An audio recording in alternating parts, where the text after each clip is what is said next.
just since the conversation, you heard the question I asked her, it's through the roof the amount of messages that I'm getting from everyone. I mean, I got people in the gym. Everyone's going to beat everybody's, and it's all of them. Yeah. The BPs, retro, I mean,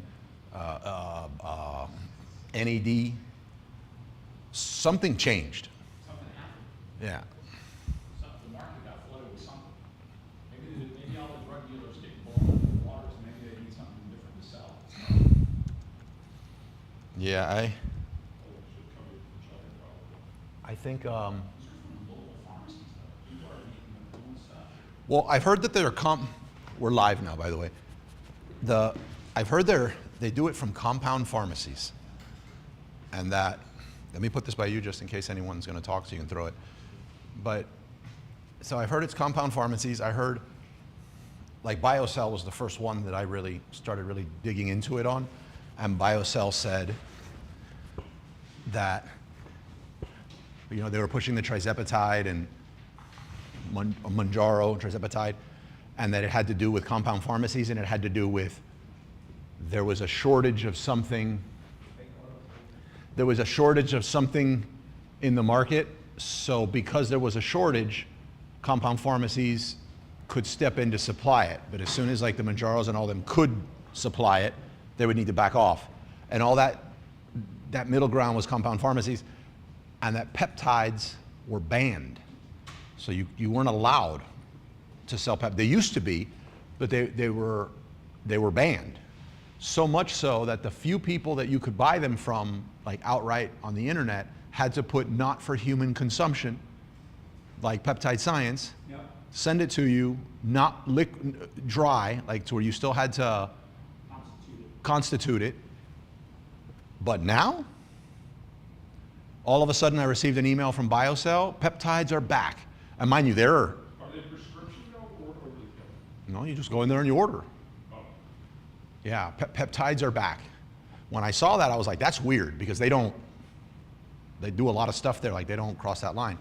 As soon as they sent that, some vendor that I deal with for like food stuff or whatever, they're like, any peptide you want. And then another person, any peptide you want. People at the gym, any peptide you want. I started hearing peptides being talked about, by my trainer, by a lot of other people. And I was like, okay. I mean, something must have happened that made it to where all of a sudden you could get peptides. The peptides I've tried, for the most part, have been great. They really have been great. Very effective.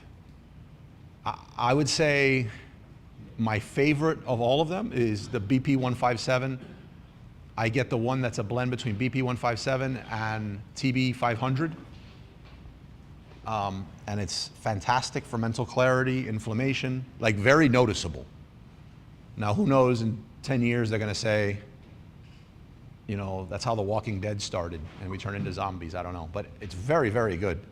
Joe Rogan, it must be good. Joe Rogan said it's good. I started taking the capsules. Of BP157? Yeah, but really kind of like threw off my body. Oh. I really like it. I haven't done it in about 4 or 5 days, and I feel a difference. Yeah. NAD, I don't know if you'd consider that a peptide or not, but NAD's been, I swear by NAD for mental clarity, inflammation, and all that. You heard of GHK as a peptide? Yes. It's like a new one that everybody's talking about. Yeah, that's on my radar to try. GHK. And like yeah. Stuff. It's in the longevity. Yeah. Yeah. I was thinking about getting it. No, it's really good. I feel like taking it back to business, there's a lot of cool stuff you could do that's not so obviously business related that helps you. Like we were doing, I haven't done it in a bit, but Alpha Brain, a nootropic, the nootropics seem to be pretty good. I love it. I still use it. Yeah. And I find that if I don't take it, that's when I notice I didn't take it. Yep. Not when Yeah, when you take it, you don't notice like a pick-me-up, like if you just did some upgrade, right? Not a downgrade. Welcome. Good. Welcome. Just an FYI, Ramon invited, our kids do Halloween together, and I went to an adult Halloween block party last night, but he brought our kids. The whole thing smelled like, I'm not complaining either, but like, the whole thing smelled like cannabis. It was definitely not the type of party. There was, like, every 6 houses had a full-blown DJ with a grill out front. It's weird. It's like more for adults now. Halloween though. Yeah, the costumes, some of the people that went to the block party Halloween thing, I don't know what to call it. They were just kind of like if you go to Halloween Horror Night, if you've ever been, they'll have someone that's responsible for like this block, and they just walk up and they do this. But they had those people. It's like they had paid people. You know who I'm talking about? The one that was holding the hand and would go like this? It was creepy. Yeah, it was creepy. I was a little creepy. I was like grabbing my kid. The kids were definitely creeped out. Yeah, it was. There's flashing your tattoos in here. They don't know if it's they don't know if it's fake or I not. already won my Yeah. my contest. I'm gonna post some stuff on Instagram later. You guys will see. Several people dressed up as Carlos on Friday and showed up with Columbia black shirts rolled up with fake tattoo sleeves underneath. Some of them even made them wrinkled, like this one. No, this was Friday. Yeah. What else? Yeah. Thank you guys for coming out. Today we have some. Today we're going to talk about starting at 2 p.m. At 1 p.m. we have our beginner hour from 1 to 2. We got people on the stream. If you want to ask questions, we got it behind. Somebody will see the questions and I'll answer them. But we're going to talk about the do's and don'ts of sourcing from China. Obviously my opinions on the do's and don'ts, but it's a group meetup. So I'll just start bringing up points that I think are good do's and don'ts or my experiences, and then I'll ask you guys what you think, and then you share your expertise and your experience. We don't have to agree. If you disagree with me, I'll just kick you out. I'm just kidding. If you disagree, that's okay. Other people might agree with you. That's all good. It's not a dictatorship. Sponsors. We put all of our regular sponsors go here on the ticker, and other sponsors get, it feels like people can't see that good. They put massive magnets on the board. No, Miles Academy is our new sponsor, which will get on the ticker and everything else soon, but they're struggling to get a high-res image to send to us. But that's Tom from the group, so Tom Mays, which you can feel free to reach out to him. Miles Academy, it teaches you how to use your points for cash back on your which is the better way to do it, right, Tom? Yeah. Now he knows more than anybody I know in that area, and uses his points to fly around the world and take selfies of himself. But we'll hopefully have some more presentations and content and stuff like that to share through the social media feeds about it. It is a really good thing to do, to get points, and whatever you're going to do with those points, traveling sounds like a great thing to do with it. Speaking of traveling, we have our event this month, PLMA in Chicago. It's my favorite event of the year. It's in 15 days, and it's in Chicago. The reason it's my favorite event is it's full of nothing but suppliers who I like to say have, for the most part, relatively low MOQs in comparison to anywhere else, based in the US, and nearly primarily focused on food. And the good side with food is that when you eat somebody's turmeric chips and you like them, you're going to subscribe to their turmeric chips and you're going to keep ordering them, which means you only need to pay to acquire the customer once. It lends itself very well to subscribe and saves, which is where you want to be in your business moving forward, to have something that has some kind of continuity or subscription element to it. The other good thing is you don't have to spend any money on food, because they're going to feed you in every other booth that you walk by with all manner of stuff. For the most part, for the most part, everything there is something that you could sell. Obviously, the frozen food section, that would be challenging. The alcohol section would be challenging, but almost everything else there you can, and it's massive. The goal is, usually throughout, there's two kind of fallback spots at the event. We have, I believe is next week, is gonna be our pre-PLMA. In the next week or two, next week's meetup event, by the way, is at the Tank. Not too far from here if you haven't been. It's a pub with some food stuff. I'll order some appetizers and stuff for the table, so you don't have to buy anything. But it'll be a lot more of like a networking event. There's not gonna be one person getting up here presenting. Unfortunately for you on the stream, there won't be a live stream of the Tank. I believe it's next week, but it might be the week after that. It's like a pre-PLMA event.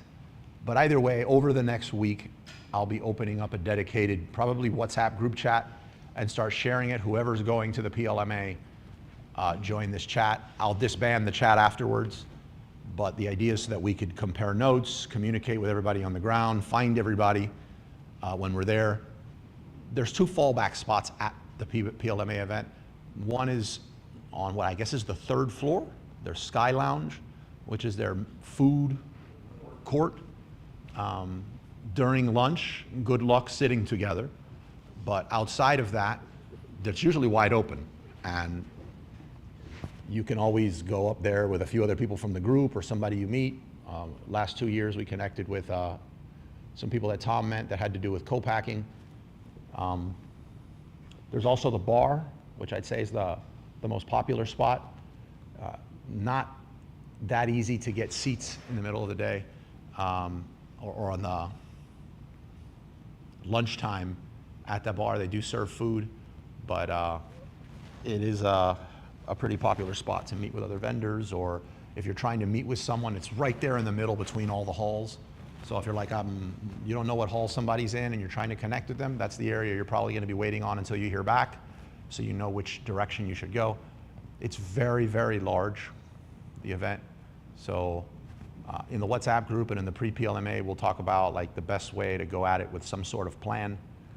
If you don't have a plan and you're just open to any product, you technically can just walk it. But if you buy your ticket ahead of time, you can look at the catalog and start setting some stuff in advance. If you've never attended a show before, that might seem like advanced calculus. Don't feel bad if you don't do that or you don't set something up. There'll be plenty of time to do it at the show. You are gonna be a little overwhelmed. The goal is gonna be at least each evening, probably right across the street, because it's gonna be the most convenient spot to do it, where some of us are staying in the hotel called the Crown Plaza, literally right across the street. We'll probably meet in the lobby or something there to kind of have like a debrief of the meetup. If anyone has any specific questions or ideas, or they got stuck on something and you couldn't ask it during the day, we can meet there. I really don't have an issue either if you wanted to invite somebody that you met at the show, whether a vendor or another business or something like that. Just invite them. It's not closed to anyone. Strength in numbers kind of thing. Just make sure they're not jerks. Jerks don't really do really well in the group. What else?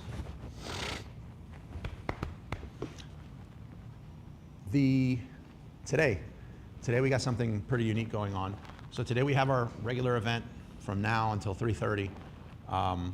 We do not have another meetup event happening right after this, but we do have a different event, completely different than what we normally do, that's taking place at 4:30. So normally I'm just like everybody hang out till 9 or 10.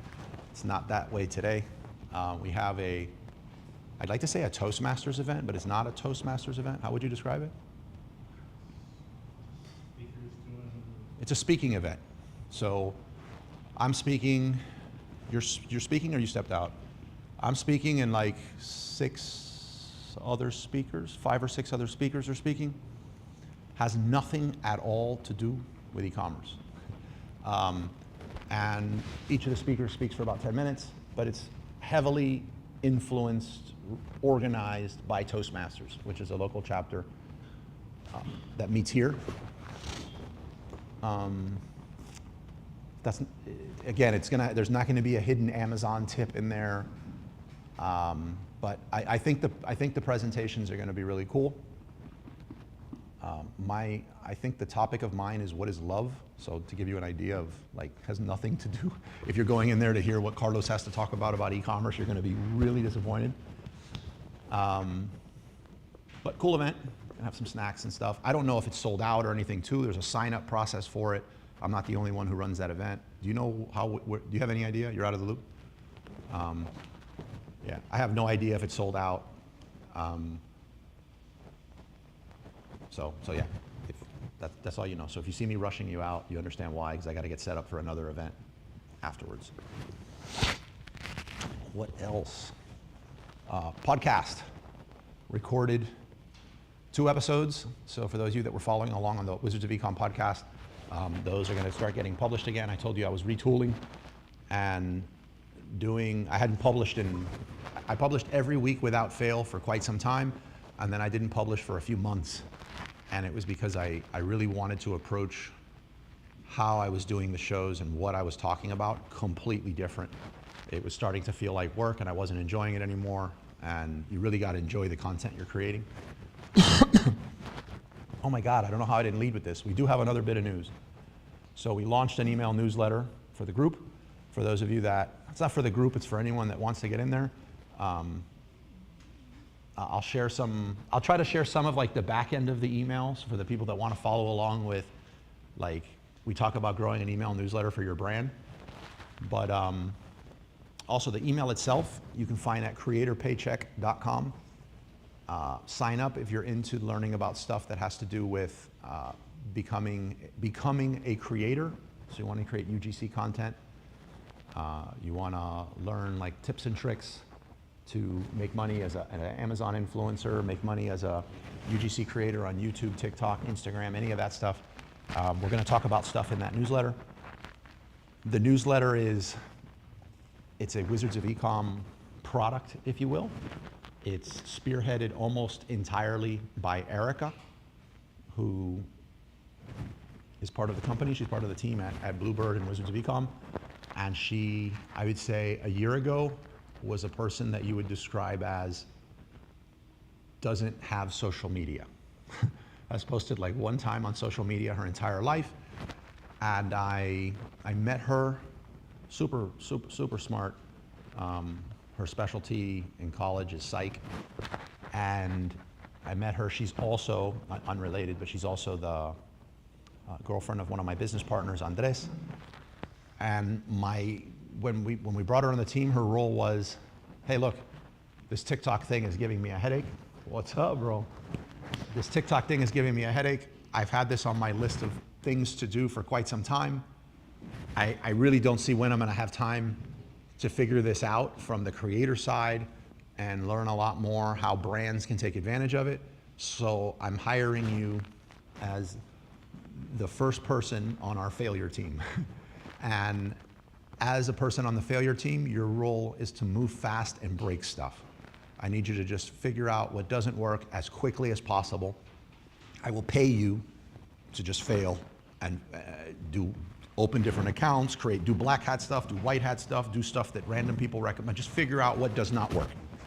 And we were able to rapidly figure out, go figure, what does work. And she started reaching out in one of those areas to figure out how you can get brand deals. So reaching out to brands and what will they pay you per month just to record, 15 to 30 videos for them per month. We were able to get a lot of brand deals, so much so that we were like, stop taking brand deals because it's just too much work. But we were able to validate, that somebody can make, several $1,000s per month rather quickly if they're willing to shoot a quick video talking about a product and share it with the brand 15 to 30 times per month. And then with that, we were like, okay, let's teach it to the group. And we've created something called Creator Blueprint, which is still several weeks out from coming out. The Creator Blueprint's gonna be, you've heard me talk about Your First Dollar a lot. I would best describe it as it'll be a competitor to Your First Dollar. But you should be using several different types of Your First Dollars. anyway, so hoping that you'll consider using ours when we launch it. But in doing that, it was like, okay, well, how do we let people know more about just creating and eventually be able to let them know that Creator Blueprint's around, hence the newsletter. We launched it, we got it, we used Kit, we connected with Creator Network, we got approved with Spark Loop, we did all that stuff. We did that across 3 different email newsletters over the last week and a half. And we've not done anything paid yet on Spark Loop, but we're already at about 15 subscribers just from the Creator Network. And that's that the first issue has not even been released because it's not going to be released until Wednesday. So that's just from our creator profile. We have 15 subscribers. I think it's been under 72 hours. So is that roughly 5 a day? A little less than 5 a day because her and I are one of those subscribers. So a little less than 5 a day. No reason you shouldn't be creating an email newsletter and starting to think in that direction. Whether you're a beginner, you have a brand, you don't have a brand, whatever the case may be, you should. Let's see what other announcements. What's the name of the newsletter? Creator Paycheck. Go to creatorpaycheck.com. Carlos, you said you have members on it. Yep. Your philosophy with the newsletter, you give free recommendations as well as paid? Yes, but they have to double opt in either way. As long as they double opt in, we take them. Yeah, and as long as we just, Do you recommend that for newsletters? I recommend that for everyone to do it, but I recommend letting people sign up if it's double opt-in to get on your email newsletter, but to have very strict rules on the back end of your newsletter, removing people who are not active on your newsletter. So you need to create a sequence, which Kit allows you to do, that after so long that someone's not active from a bunch of different things, because depending on if they're using an iPhone, it can be a little tricky. But if they're not active, they trigger a sequence that starts taking them, gives them an opportunity to get active and say, yes, yes, yes, don't remove me from this list. But if they don't, they're removed. The last email gives them a link on how they can get back. But very strict at removing people, paid or not. But yes, 100%. As long as they double opt in, they can be on the list. They should be on the list.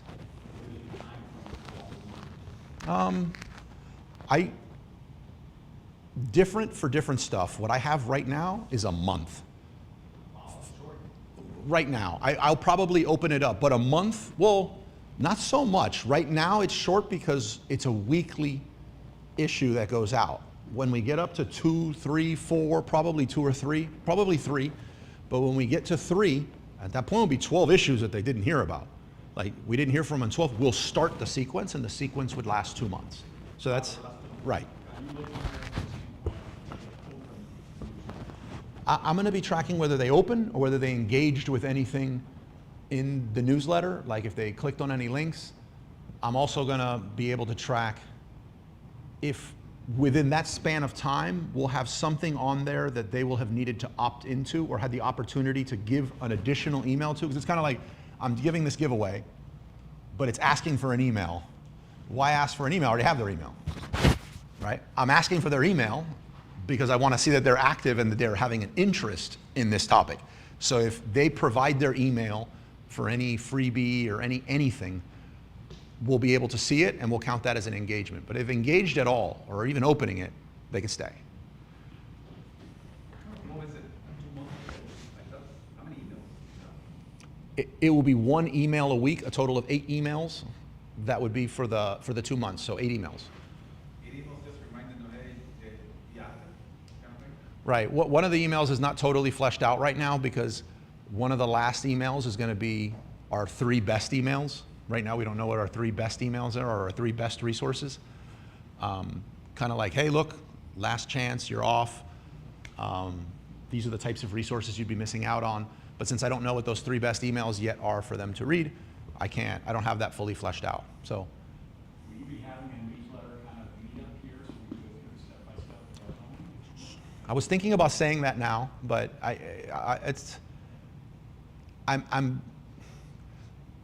our topics, like Look At Now, there's a lot of interest in emails, rightfully so, for our brands.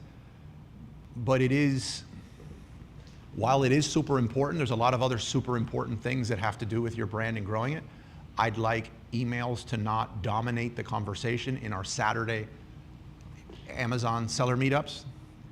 So I am giving a lot of thought, and you guys, it'll be based on your feedback ultimately and the turnout, but I am giving a lot of thought to having, starting once, maybe twice a month, having a meetup. I don't know, it might just be business in general, but having a meetup that's gonna be email newsletter focused. If it happened, it would be this Saturday and alternating Saturdays from this one before this one. So it would be an earlier meetup. So you'd have to decide how early you're gonna get up on Saturday, but it'll probably be like an 11 to 12:30, hour and a half I think is more than enough. Like an 11 to 12:30, here's a specific topic, this is what we're discussing, and then that gives me time from 12:30 to transition here into our Amazon meetup. So let me know if that's something, yeah, let me know you guys if that's something you think you wanna do. There is plenty of content that we could talk about, but it just makes me wonder, once you get enough that you have your newsletter going, is your reason for wanting the meetup just to get one going? Or would you continue going once you had your email up? Because if it's just to get started, I plan on creating a free resource that's gonna show you guys how to get started, and it'll be 100% for your email, obviously. It'll be 100% free for you guys to get. I am working on that now. So there's no need, if that's your only reason, to say yes, create the meetup on that. That puts a lot of my resources. I think there's a lot accurate, because there's I agree. how do you figure out an email system, onboarding people, how are you gonna be using Sparkle to advertise, other magnets, and like a lot of different things that are there, it's not just how do you set that up. It's not a 2-week thing, and it's not something that's not gonna change, it's gonna get change. Right. Okay. Your video goes out about every 4 seconds. Yeah, I see that. Yeah, I would be. Is it here? Good. Say hi. You gotta say hi to everybody. Come up here. You gotta say hi to everybody. Look in the camera. Say hi. Well, there's no camera. Look, you broke the camera. Hold on. Stay there. You guys say hi. Here, come over here. So everybody say, on the stream, say hi to my son. Carlito, say hi to the camera. Yay. All right. Let me see if your healthy food, in case mom is watching, your healthy food. Let's see if your healthy food got here.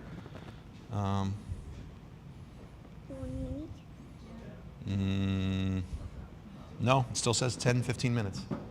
I know. That's why you got the fancy one. Nobody told you to get sushi gummy candy. Could have just got gummy bears, but you got sushi gummy candy. It's like on this kick. Sushi gummy candy. Sushi chopsticks, sushi ramen, sushi everything, but gummy with sugar. So that's what he ordered now. He's on that. Yeah, he's on that kick. Yeah. He's on that kick, but yes, he's getting kit. He's getting kits. Yeah, no, but he's getting a kit as well of sushi gummies, yeah. Sushi gummies and that sort of thing you'll also find at PLMA. So, ironically. Huh? Yeah. So yeah, I am giving a lot of thought to that. Really, if enough of you, you don't have to say it right now, but if enough of you came up to me today and did it, I'd probably create the group this coming week and get that rolling. So on the stream too, feel free to message me and say, yes, create the meetup, the email meetup, and we'll go from there. All right. I think I covered announcements good. Oh, you'll see a change in the, where's the coffee? Yeah, the coffee's there. We got our coffee, we got different snacks. Give me some feedback on the snacks. That's a local company called Fitness Warriors. They, well, they have bread and it's cold cuts, but it's a lot healthier than what we had. I would like to bring some healthier stuff instead of the pastelitos, yeah. But my assumption is that all of you want donuts. And I want the donuts too, by the way. But I'm trying to not do that, and I feel like I'm being hypocritical over the last year. So just share the feedback. It's from sponsors that we have. It's from Miles Academy.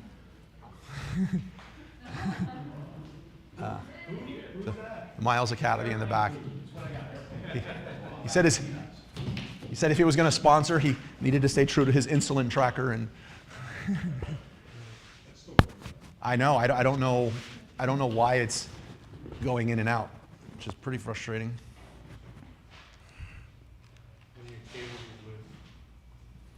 Yeah. I don't know which.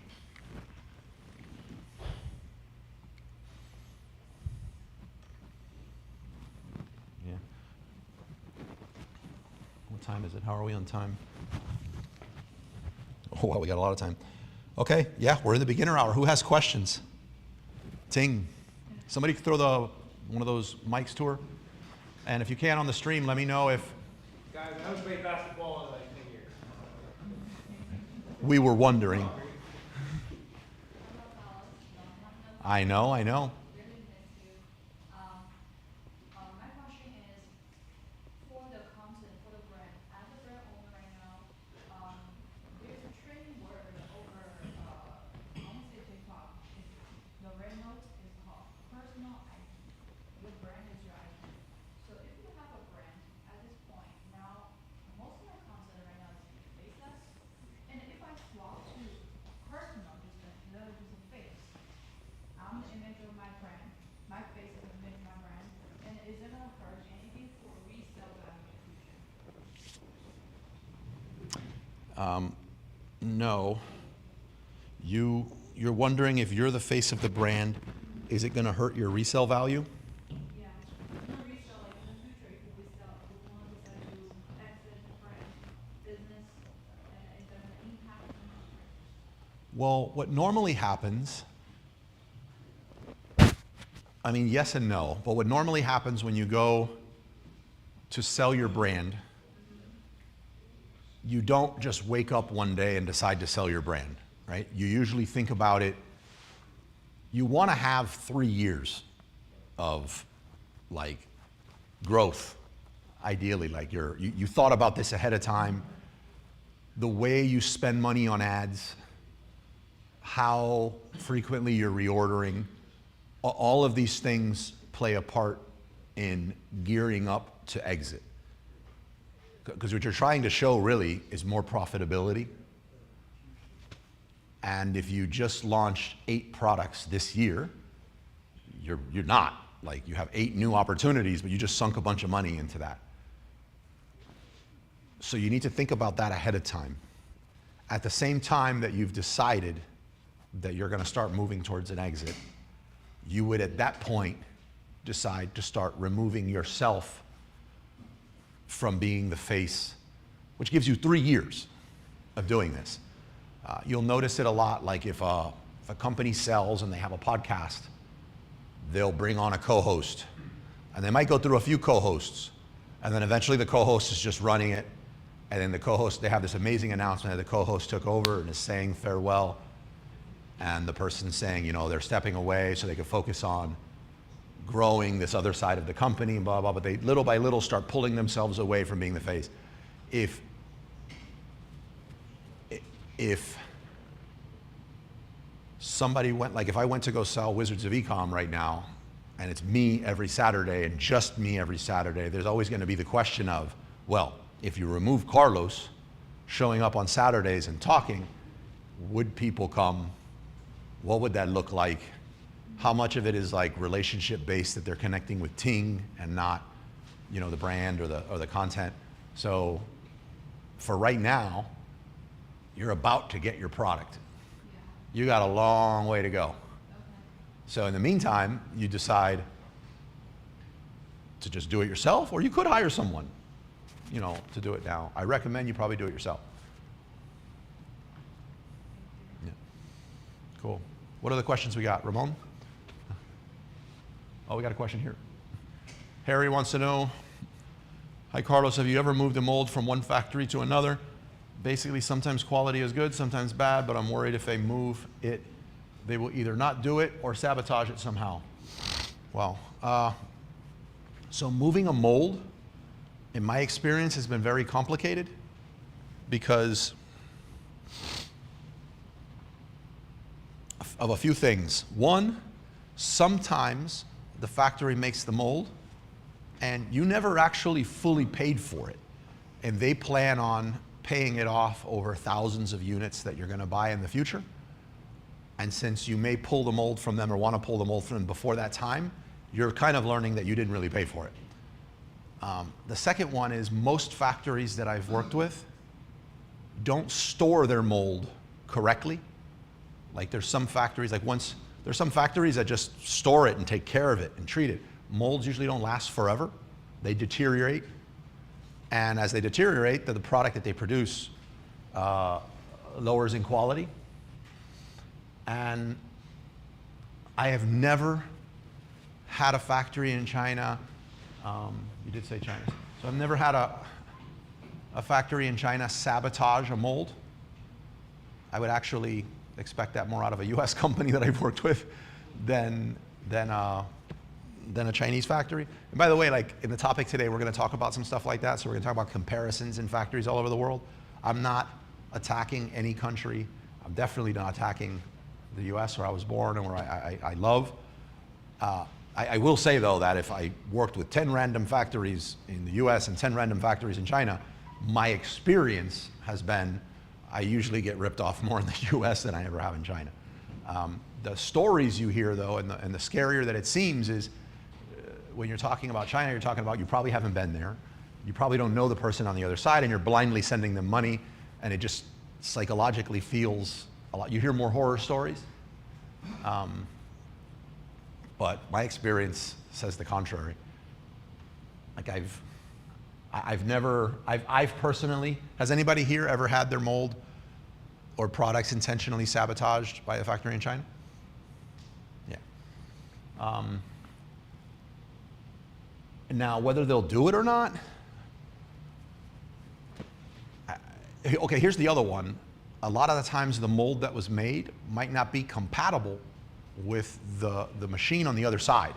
So you could send it, and they're usually not, lightweight. So you're going to pay, you're going to get this thing moved, and then it may not be compatible. So assuming it's compatible, assuming you paid for it, I don't see any reason why you can't.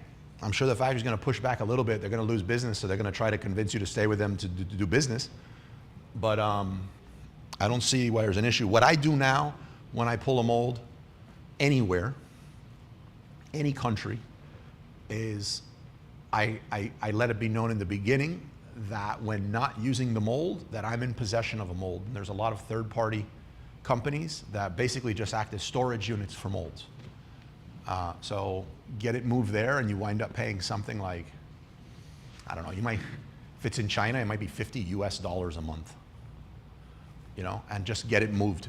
It can also be damaged. The mold can be damaged when you decide. Sure, yeah, it could be damaged when you decide to move it, yeah. You can get a crack in it, Yeah. and then there's no one who's responsible. So Yeah, I have the molds moved. I just don't. There has been a lot of times that I've discovered that a product that I was getting made, all of a sudden I'm seeing it made, and I also see that factory exhibiting at some other show and they're displaying both, and I'm like, did they create a second mold for this same exact item, or did they use mine that I paid for and not charge the other one? So I just don't think they need to be in possession of my mold. They're not specially qualified to warehouse the molds, and I don't see any upside for me. So I just move it, and then I don't have an issue. I hope that helps, Harry. What other questions we got here? Really? I love it. I'll pick on people. I see you moved over to Discord. Yep. From Telegram. I saw that in the Telegram chat the other day. Can you tell me, I don't think I heard an announcement. Yep. In the Telegram. Can you tell me how that moved over? So what do we do? So we moved from Telegram to Discord. It's going to be a rough transition, I'm going to tell you guys. I knew it going in, it's why I was hesitating to do it, but I expect it's going to be several months of rough transition. But what I've done as the first step is 2 weeks ago I made an announcement in all the Telegrams letting you know, putting a link there for you to go join the the Discord. I also realized that those links don't last forever. So for like 6 days, it was an expired link. So this is part of the learning curve about Discord. So we refreshed the links. Racheli refreshed the links and shared them again on Thursday or Friday. So you can join over there. In a month's time, all the ability to communicate on Telegram is going to be disabled. So like in another 2 weeks, and you're going to go there and you're going to see that you're unable to chat, and there's going to be one pin thing that I'll continue refreshing for another 1 to 3 months with a link that just says we've moved to Discord for you to join. If you're part of the advanced group, which in this case, Tom, you are, there's a video I posted in the advanced Telegram that's explaining the process. There's no way for me to publicly share an advanced link out there. So what happens is once you join the Discord, you are to message either Racheli or myself in the Discord, just tag us, DM us, and say, hey, this is, remember, I don't know your Discord name. For example, one of the business partners in Water Buffalo, his name was like Turbo 6 or something like that. And he was saying, hey, add me to the advanced chat. You know, I'm like, well, I don't know who you are. So if you're using your gamer name as your Discord and I can't see your regular name, Racheli or I are going to respond back and say, hey, well, what is your name? And then as soon as you say it, and I know that you're on the verified list of people in the advanced group, I'll just add you there. But do I have it here so you can see? We have pretty much all the chat rooms that we had on Telegram is available in the Discord server called Wizards of Ecom. And right now, the chats are close to dead as far as how much communication is going on over there. But that's going to change rather rapidly once we just turn our attentions that way. Right now, again, like I warned you guys, this first month was going to be really sloppy. Yeah. I think the only bad thing is, according to Racheli, there's no notifications. You have to check to see if there's any messages. Yeah, there's something you can set up on your Discord. I believe Discord defaults to not letting you notifications, but any notifications that you'd receive have to do with your settings on your side. We do our announcements and they show up. But like you might have your privacy settings or something set up. I showed her yesterday, and she said there are, well, that's what she told me. Yeah, I get notifications You do? I don't. I get notifications for anything that happens in the Wizards of Ecom server, and I get notifications from other servers that I'm on Discord. There's some that I don't because I don't want to. But that's definitely something from that side. Yeah, either, I don't know if it's device or Discord. Again, it's going to be a painful transition, but I think for the long term of the group and the communication, it's the best move to do. Not that I have anything against Telegram. They've actually been really good. I like the owner of Telegram. I think he's an amazing guy. You know that guy's story? Yeah. Any of you? Yeah. What's his name again? No, the owner of Telegram. Yes, Dural. This guy's awesome. Yeah. You don't like him? He's like, actually his brother is real developer. The father of Europe is just like salesman, like facing marketing page. I've listened to a lot of interviews with him. You know he's like trapped in France right now? France won't let him leave. Yeah, the French government won't let him leave. It's still there. So, I mean, from what I understand, they're holding him in France. But what are the questions? Yeah, I thought my Discord was broken because I don't see any updates on it. Well, we haven't really put much in the way of messages. It's just been a lot of like adding people in. Okay. Yeah. What the first messages you're going to start seeing that are going to be only on Discord are the meetup announcements that you normally see on Telegram. They're going to start coming out on the announcements field on Discord. One of the good things too is when podcast episodes come out, we have an announcements tab right there. We're working on some pretty cool AI bots that are going to be in the Discord that are going to be able to help with some pretty cool stuff. Like for example, these 2.5-hour meetups that we have are going to be able to finally go through and get like every single question that was asked, timestamp things, give you the answers that we gave. So a really good summary of some of the meetups, but all that will be in Discord. What is the Sapphire is the silver, right? Sapphire? What is Sapphire? Yeah. And the Sapphire here, welcome to blah, blah, blah, to users of Viva. The Sapphire, that's the silver, right? It's not your. No, you're probably given a rating within the server based on how active you are in the Wizards of Ecom server. Like, so the more you are, the more like awards and statuses you'll get. It's pretty cool. Yeah. What are the questions? How's everybody's business doing? It's the beginner hour. You sharing any of your experiments yet or no? No. Right. How you been? Let's go. I mean, if you haven't done your Q4 stuff at this point, like, it's too late. It's all gotta be out. How's business? I exited like a year ago, so I was disconnected for like a year and a half now. I'm trying to get back. How was the exit? Good? All right. All right? Yeah, all right. And just all right. Yeah. Okay, good. I'm so excited, I mean, for you guys, I'm so excited for Emily this year. Oh, you're not going to go? He's gone. Okay. Sending the big guns. Yeah. What's the latest on the water project? Well, I dropped that. Tom mentioned shipping cost and you're out. Yeah, see, I was convinced. I kind of knew it, you know, I was weighing everything in my mind, but I didn't want to have regret for decisions, so I wanted to hear other people's feedback. And so now I can let it go and think about it later. Okay. How about yourself as well? I feel like we've met before. Yeah. No, actually, this is my first day in Miami, actually. Ever. Oh. And then, yeah, actually I'm based in China. Okay. And then I do e-commerce D2C model, and so I spend my channel to Amazon.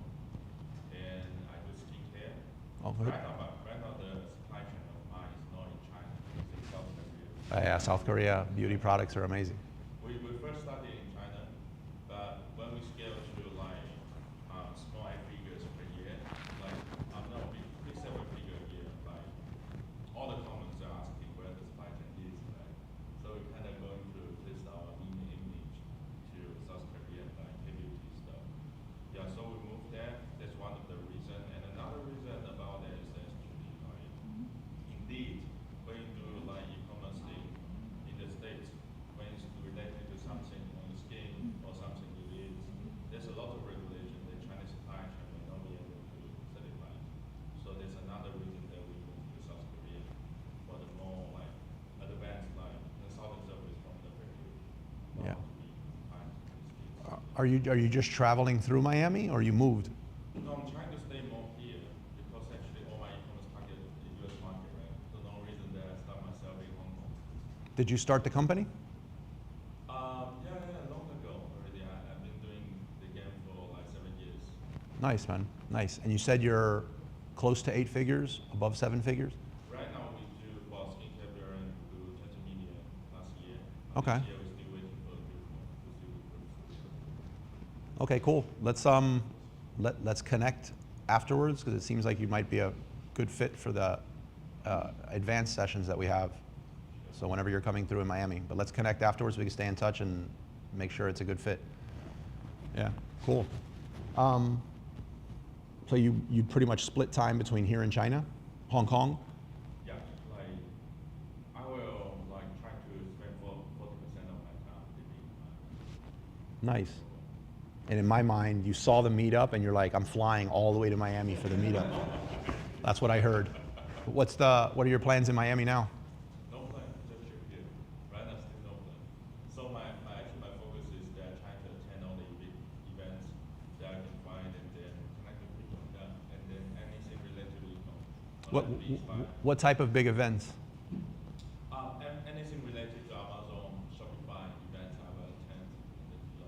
Cool. You find any good Shopify events?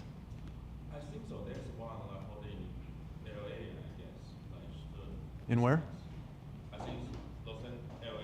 In Los Angeles. I think so. I need to double check. I think Oh, but not in Miami. New York, like 10th of November by Shopify. It's a short 3-hour flight. Yeah. All right. Cool. Well, welcome. What was your name? Jason. Jason. Carlos. Cool. He just came to Miami and he's going to bounce over to a New York meetup. I'm like, all right. That works, man. What else? Mitri, how are things going on your end? What?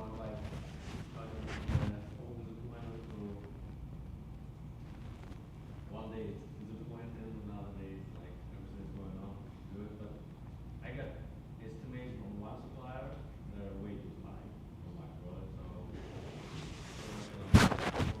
so maybe I'll adjust a little bit. Maybe I go into premium. Yeah, but I think probably like Philly, Maine, Chicago, and suppliers too. Okay. Sorry, I'm trying to pull up. Sorry? It's going, like, I do it like every day.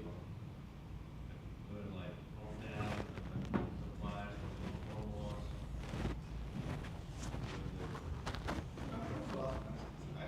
Similar issue. I want to get to a $6 price point on a product. So that I need to be, for meta, I need to be like around 11, 12 maximum costs. No much more than that. I'm sitting at 15. I need to bring my cost down $3. Different products put together about. How do you like any creative ideas to negotiate on pricing?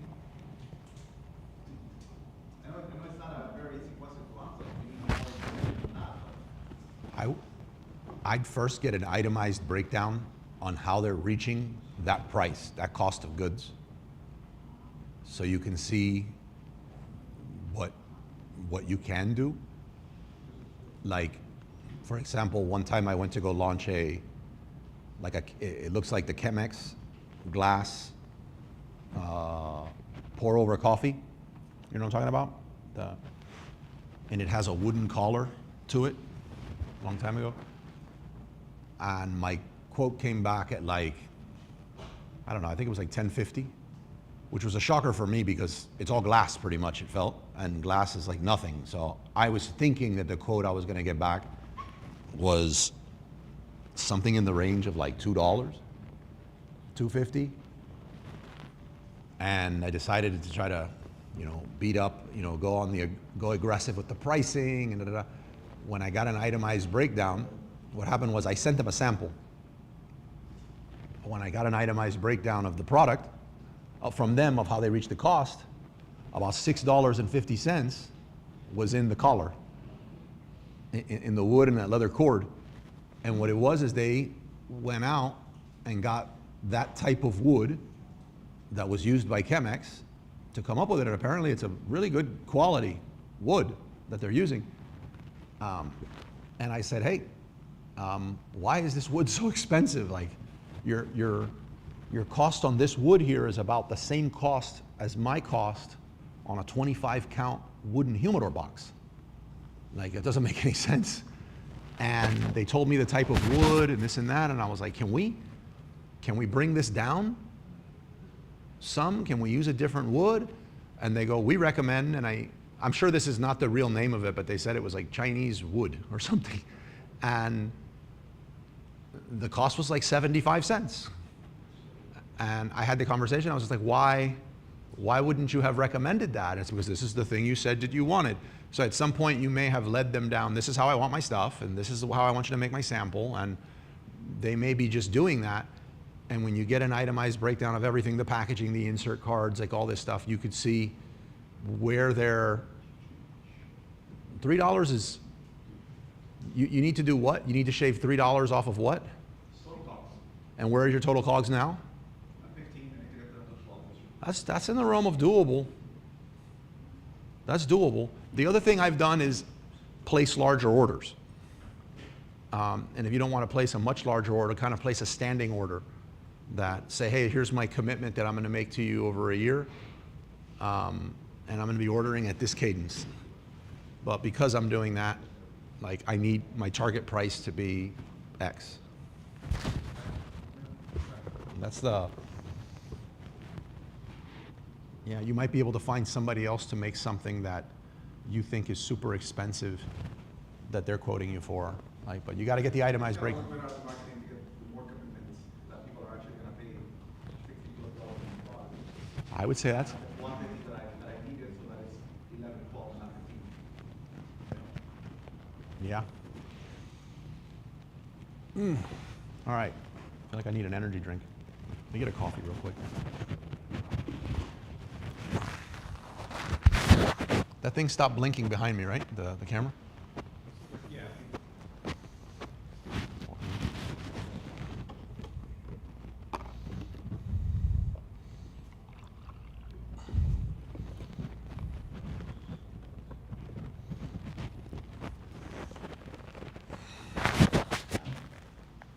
All right, so today's meetup's going to be the do's and don'ts of sourcing products from China. Let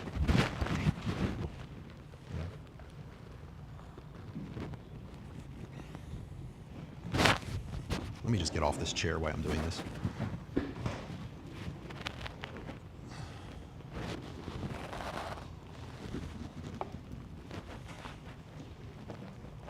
Thank you, man. I've been sourcing products from China now for, let's say, 17 years. Since even before going full time. Still not, you're not going to like the answer, but it's still going to be another 30 to 40 minutes because they're trying to find that one that you like. Thank you for your patience. The entire sushi gummy platter.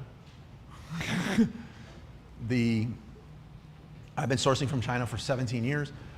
I've been working directly with factories and directly with just different people in China. I would say I communicate with more people to this day, and I communicate with a lot of people in the meetup group, but I communicate with more people on just like a friendly basis that I just know and like, hey, how's things, how's the family, with people in China than I do the US at this stage. Obviously primarily through WeChat, but WhatsApp too. I've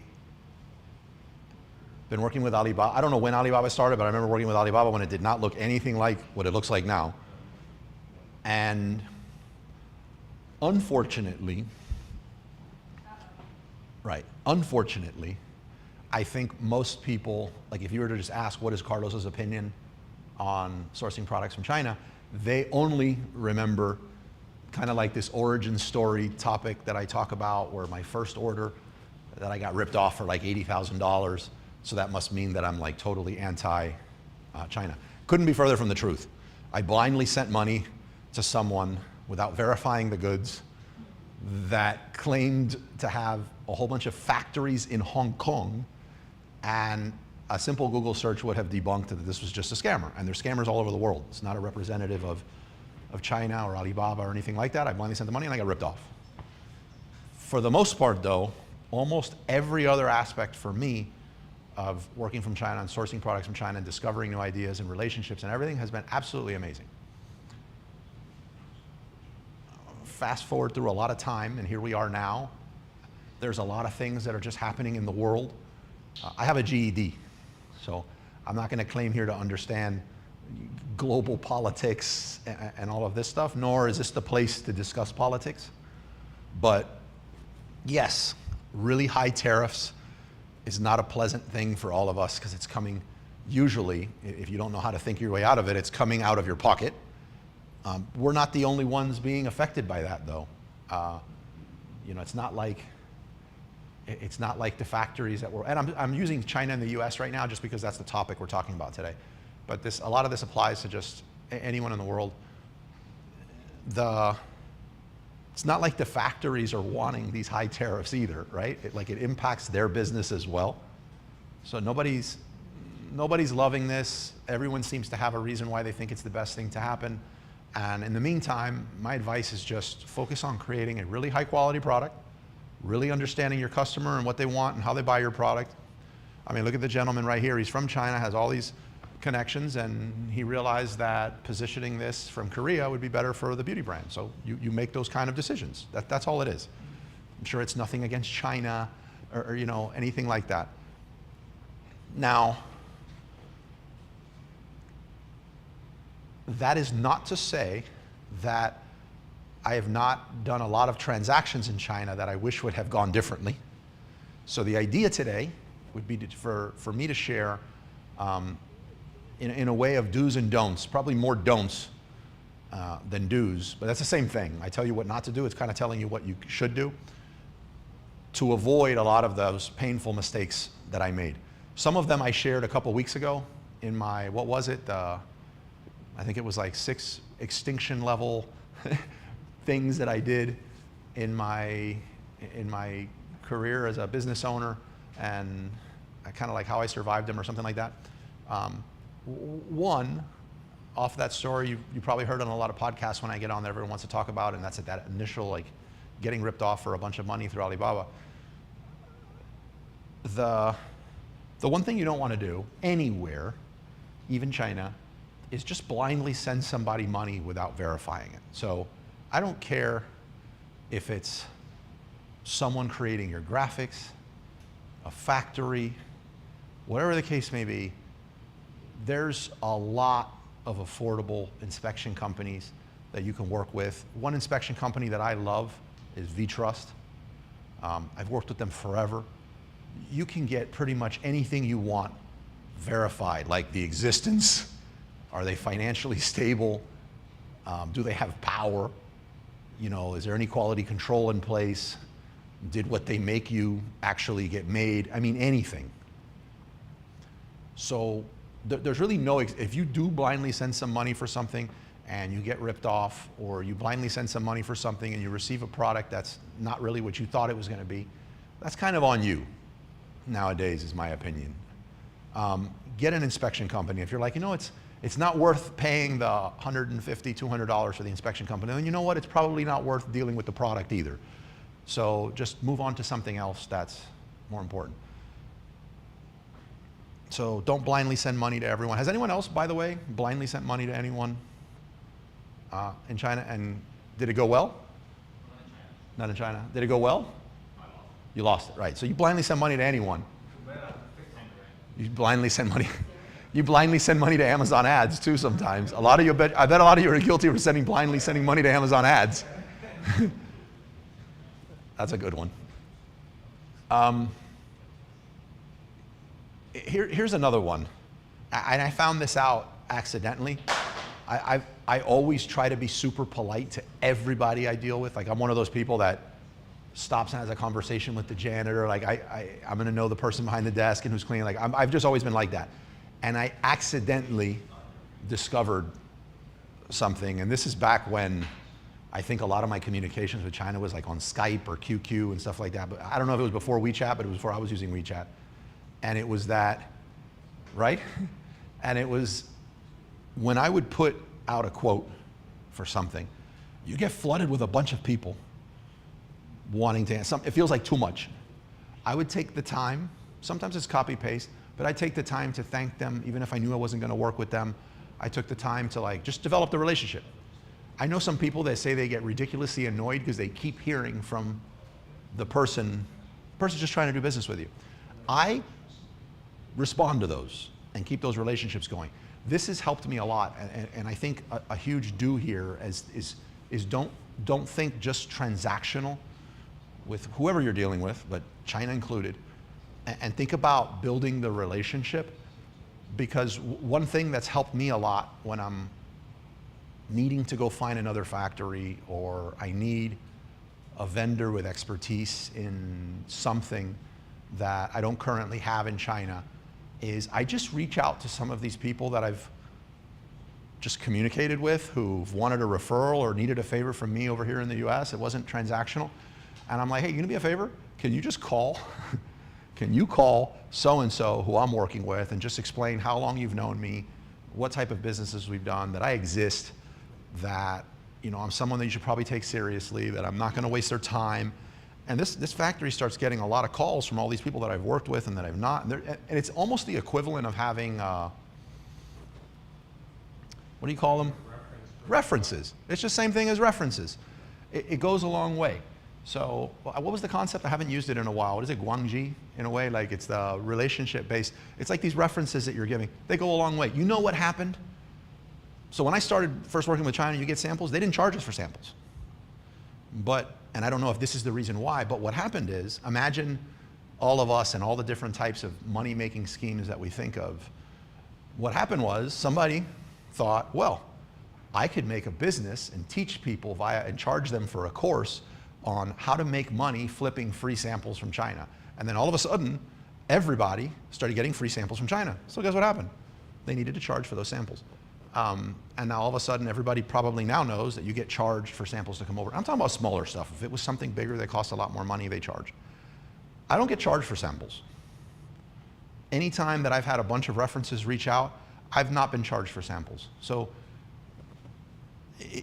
since I had already done, I recommend you do that. I recommend just think of this as, think less transactional with the people that you know over there. If you know you're going to be doing a lot of business in China, and if you're product agnostic, then maybe you don't have to. But for the majority of products that you want to sell, you need to go through China.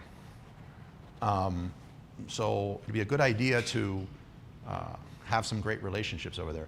I'm open to sharing some of my relationships too, by the way. Like same thing, like relationship based. Like you're looking for something, I can have somebody look for that thing on your behalf. Anybody have any experiences or things that they want to weigh in on that? You agree or disagree? Feel free to. No? Okay. You approve, Ramon? So far? So far. Okay. I'm going to get into one that's kind of debatable, and I might get beat up a little. I think this is where Ramon stops agreeing with me.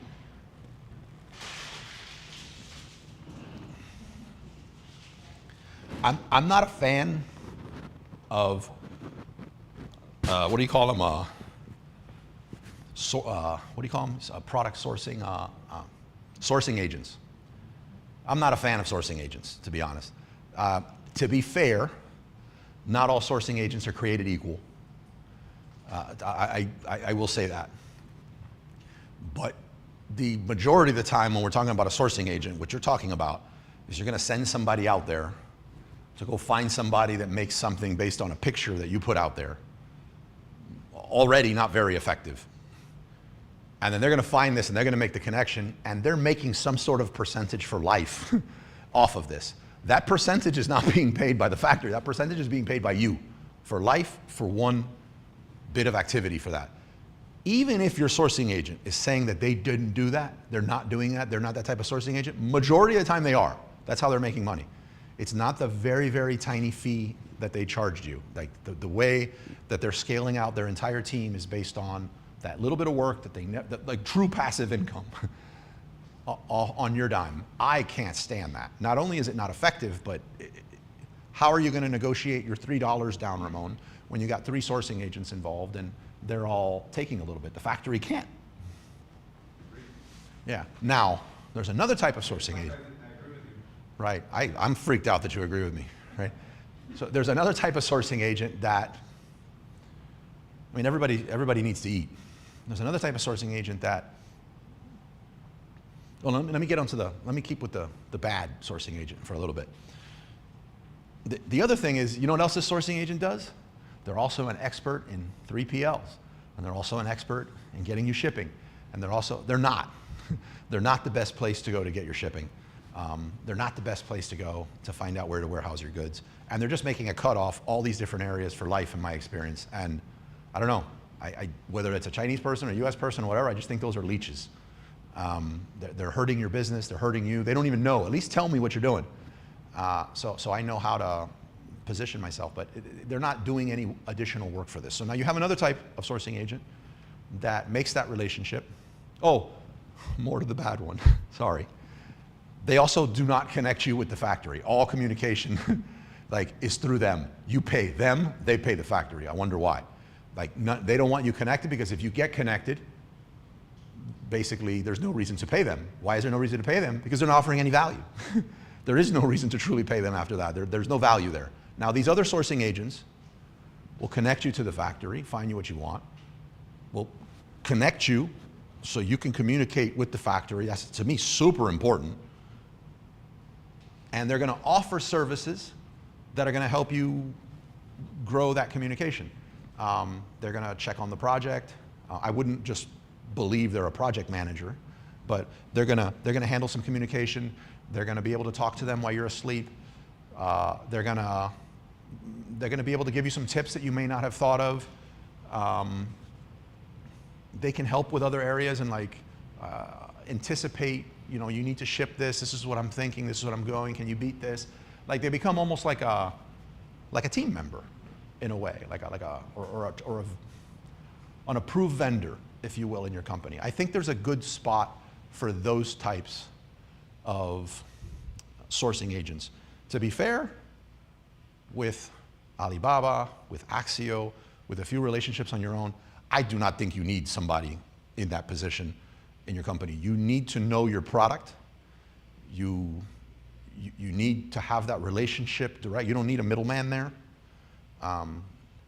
No, you don't have to go to China to have a successful PL, but don't tell me that there's not extra value in going to go visit the factory and knowing the people that are making your stuff, because there is. Like, that doesn't compute. All that means is somebody doesn't want to travel over there, but there's value in being able to sit down and, man, the tea is strong.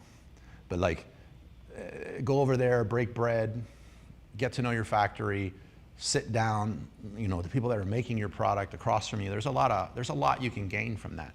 I've never made a trip and not come back in a stronger position because of it. I've rarely ever, after making a trip, ever had one of my mass productions late. Like, you seem to get think about it, you prioritize probably the people you know most. And so there's a lot of value in being able to make that trip. We go as a group. We haven't gone since COVID, which is a long time now, but we plan on resuming our twice-a-year group trips starting in April. So for those of you that haven't gone and that want to travel with a group, I recommend it. I've traveled a bunch by myself, and in the beginning, it was nowhere as effective as traveling with a group.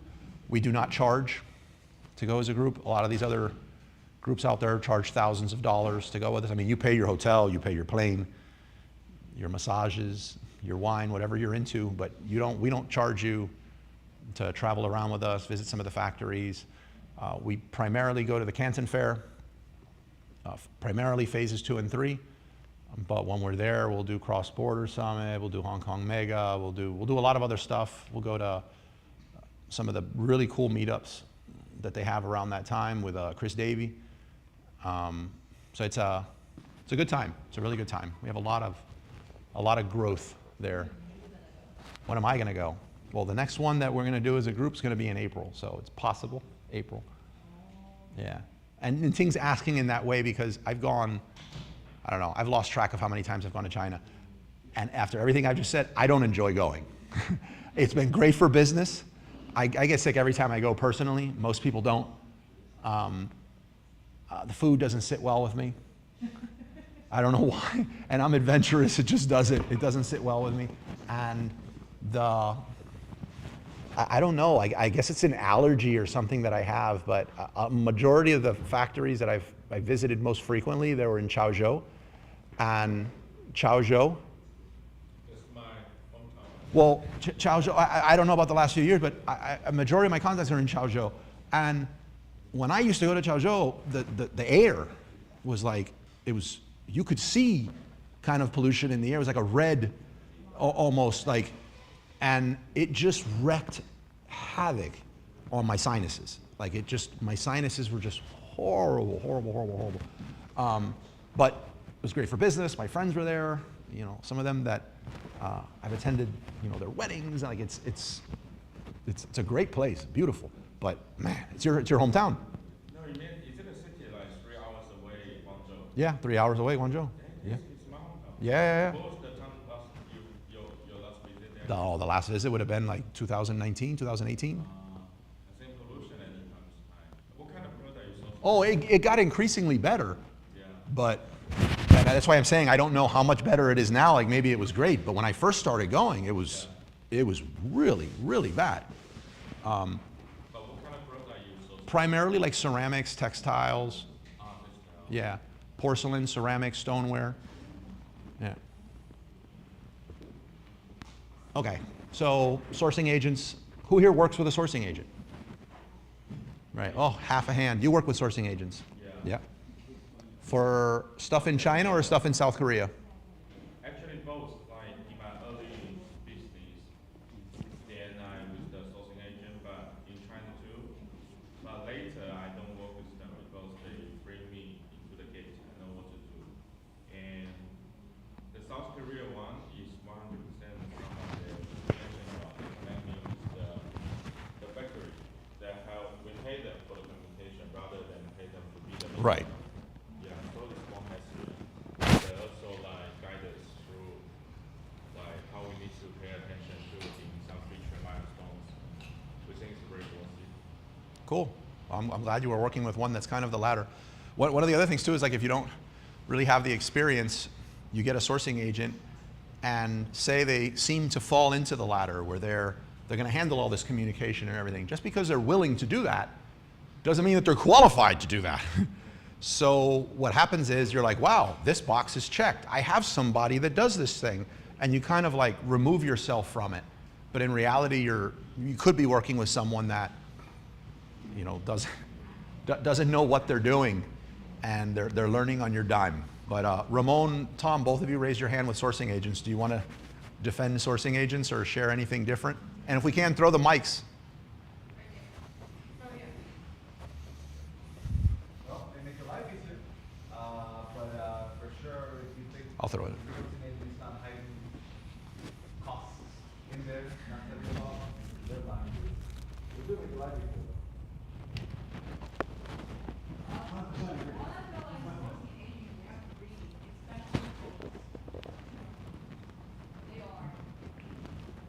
What'd you say, Ting? Sourcing agents are greedy? Why? You know how Chinese they are money hungry, and everyone's money hungry. Based on my experience, like, But it's not just a China thing, is it? It's more of a human thing. The mic.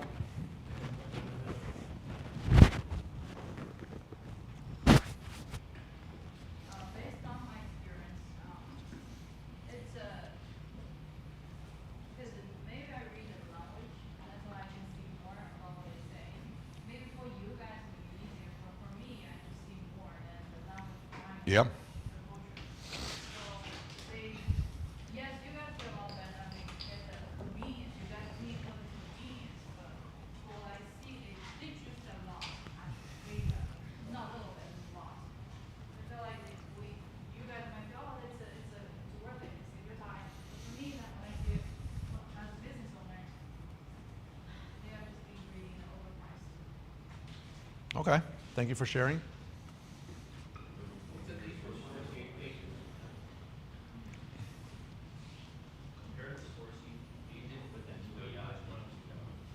That's a good one.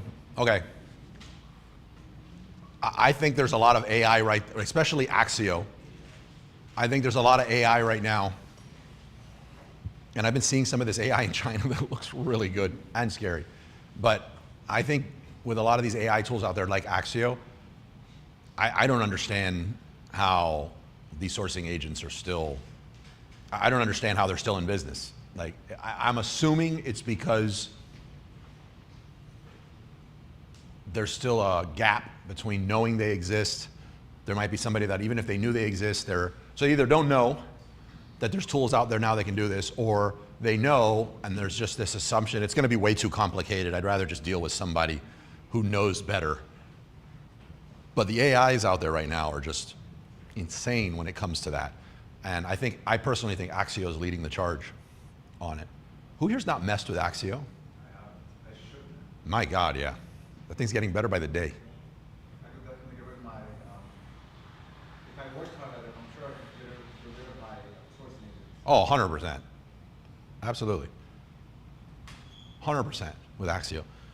Like you could do fully drawn out, just start getting your product and changing the material types on it right there in Axio and it will build it. Like plans that you could present to a factory. Like really, really good. And the list of all the factories you need. Axio has something now that, I mean, doesn't apply here, but it was super impressive to me. Let's say you were opening, I did an example on this because it was based on a case study of a nail salon that was opening in the US, and the nail salon just said, hey, we're opening in 3 months. This is the type of nail salon I'm gonna have. Here's the capacity. What are the things that I need? And it mapped out everything from the larger stuff to the tiniest little polishes, every single thing you'd need, got you a supplier, everything for your whole business in minutes. And if you have a history of using Alibaba, you can connect the two together and they can take advantage of that. So like, I recommend using it for product development, research, finding suppliers. I'm a huge fan of Axio. ACCIO. I just wish I had an affiliate code. If you had a previous supplier in China that made product for you, and you wanted to switch products, switch suppliers or manufacturers, whether it's with Casio or your own sourcing agent, I've got one coming. You wanted to do it identically to what you currently have right now. How do you recommend getting that product to them? Just ship it to them. From here? Yeah, from here to there, or have V-Trust swing by, or there's a lot of different services. You can just somebody to swing by your factory, get a sample or a golden sample or whatever, get it, and then let them know you need to send that sample to a different factory, and just explain what's going on, and you're forwarding it. And then they're going to need to do a different mold if you can't get the mold from the factory that you want to work with, but yeah, that's how I do it. I'm just going to tell you that my experience with the sourcing agent has been that if I'm ordering similar things from that sourcing agent, it saves me a lot of time. Kind of like when you're onboarding a new supplier, you have to give them, hi, my name is so-and-so, this is what I do, this is what I do. So the value in a sourcing agent for me is at least he knows me, he knows what I want, and I'm willing to pay a price for that. Yeah. That convenience and having you know where I'm Well, convenience is the next word in what we're about to get into. Anytime I've experienced in China where you have a convenience factor, you are 100% leaving money on the table. And it's usually not a tiny bit. Now, you pay for Instacart convenience here in the US. There's nothing wrong with convenience, but you need to really know that you are, in Instacart, it's kind of clear what you're doing, and it's this one-off order, and you could decide not to use Instacart later. What I found in China, when it comes to convenience, you are paying a lot of money for convenience. So when I have a product costing $2 and the convenience fee is 5%, so it's 10 cents is my convenience fee per item that I order. Can you give me an example of what you're talking about? Ceramic, XYZ. And but where's the sourcing agent coming into play? Okay, I can say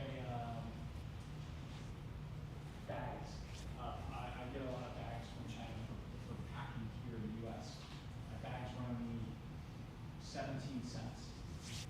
5% fee on 17 cents. So what I would bet, I mean, anything's possible, but this is like 99%. First of all, your bags don't cost 17 cents. He's got something built into those 17 cents, and we'll have something built into those 17 cents for life. And then he's getting 5% on the 17 cents. So the number's much bigger across the life of the product than you realize, is what I'm saying. It's never, because on the face of it, it's like I pay 5 cents on a $200 order. That sounds great. But what I'm saying is it's rarely ever that. One major area that I see is somebody has someone and they have a convenience factor of, this person handles my sourcing out for my shipping, this person finds all my products, this person, there you're getting nailed for that convenience, because it's just like if you found a factory that made ceramics and then they also do your metal work. They don't. There is no factory that you go into that has the machines that do the metal work and the ceramics in the same spot. They're fielding that out, somebody else is doing it, and they're just adding money on. Like that's not what happens. It's if you look at a website on Alibaba and they're saying this is a factory and you're seeing they have plastics and metal and ceramic and whatever, they're not. Or they might be a factory in like one of those material types, but they're not on the other ones. That's 100% a trading company. In this case, the likelihood, you'd be dealing with a unicorn, that person is the best person to find your shipping, finding your products, finding your 3PL, finding your pack. You know what I mean? It's not. It never does. So if you're in one of those situations, understand that you are paying, and you're also trying to cut costs because of tariffs and all this other stuff. Understand that's probably where you recoup all of it, is eliminating that person. Question. Yep. Do you think sourcing agents become a good asset once you grow your company?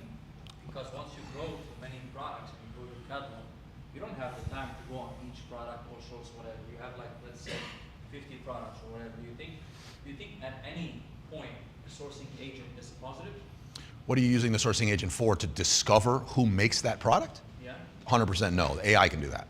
Okay. And the other part? But it depends. I don't want to just blanket, because I don't know what you have in mind, because it sounded like you have 50 products and you need someone to place these orders with all those people. That's technically not a sourcing agent.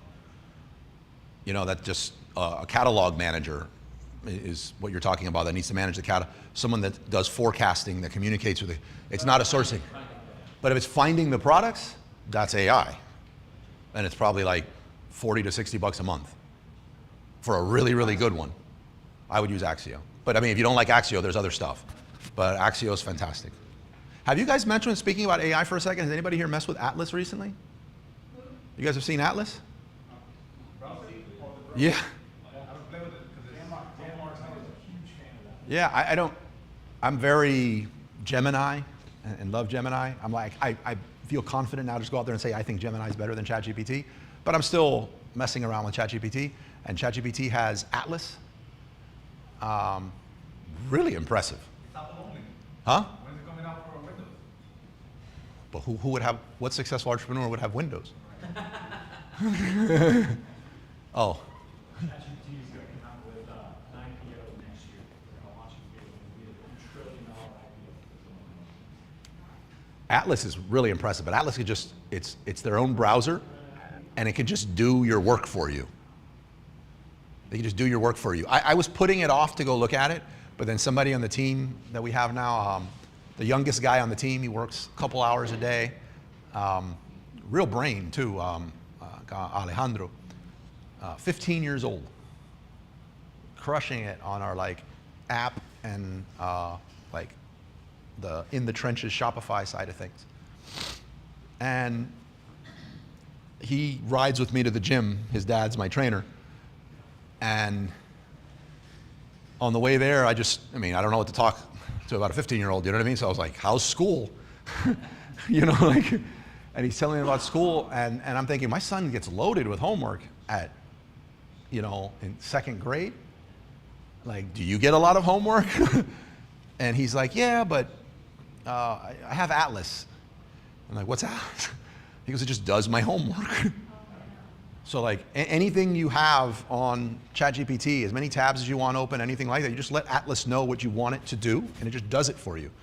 So what I did is I got it, and just like you can have, like I like Chrome, so I'm using Chrome, but then if I want to send Atlas off and work on something while I'm working on Chrome, I can just open that browser, set it off, minimize it, just like you could Safari, and it just works on stuff for you. Like the agent? It's like Operator was before they killed off Operator. And I think Operator is pretty much what is behind Atlas. But you basically just have an assistant that can go work on your task. It can go deal with the customer service on some software that has you on hold, wait in a queue, do work, could write emails. You can task it to go through your stuff and find things that could be templatized. It'll ping you when it's ready. It's really good. I recommend you guys check it out. Yeah. All right. How would you use Atlas for this application we're talking about with China? For sourcing products, product development, I probably would not. I would use Axio and just task Axio to go do it. And there's a few other AIs that I've learned through some just friends in China that I don't recall some of the names, but they're really good, like really, really, really good.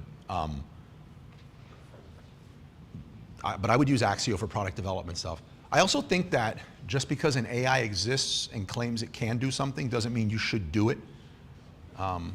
Just because you can sell someone something doesn't mean you should sell someone something, kind of thing. Hi. How would you compare that to Alibaba's AI that you said that you Yeah, it's great. Axio is Alibaba. Oh, the Axio is. Alibaba bought them, yeah. Sorry, that's why I got confused. So that's strictly for only Alibaba's site? No, it's standalone. You can connect them if you have an Alibaba history and everything. Okay, so when you were saying a couple of weeks ago, maybe 2 months ago, that Alibaba has this amazing like AI thing that you They do. They have a separate one. Right, that's what I'm saying. How would you compare Axio to, I don't remember the name you were talking about the other. I would talk about them in two. What's that one called again? The other one. I don't remember the name. Okay. I would say they're very similar. Have you used both? Yeah, they're very similar. Yeah, I don't know. I'd have to think about like what I would say the differences are between the two. Like off the top of my head, I can't think of it. I know that I wouldn't use both to do, so I feel like it's an either or. Yeah. But I would use Axio like it wouldn't even be close. Is Axio set up like if you search it, is it set up like a ChatGPT type of thing, or it's more like a Helium type like look? Wow, great question. It's more of a Helium-like look, I guess you would say. It's Yeah. not like a ChatGPT-ish thing. Okay. It also, here's something I really like about Axio. Sometimes if you're working with, I'm going to use ChatGPT as the placeholder. Sometimes if you're working with ChatGPT, you don't know what to ask to get the result you want and the prompt. And it doesn't really recommend, it's just going to respond based on the previous prompts or what you're telling it. And then when you tell it something else, it'll be, that's an even better idea. Right. Axio is very conversational AI. And it's like, here's what I'm trying to do in your own words. And then the beauty is almost imagine if you were like a prompt master. It is a prompt master for you. And it's going to come back based on trying to get you the best information, ask you the questions you want to know based on your level of experience. Do you feel like it's a little smarter? It's extremely smart. Smarter. Oh yeah, than almost anything else I've dealt with. Wow. Yeah. So there's my answer. Yeah, it's very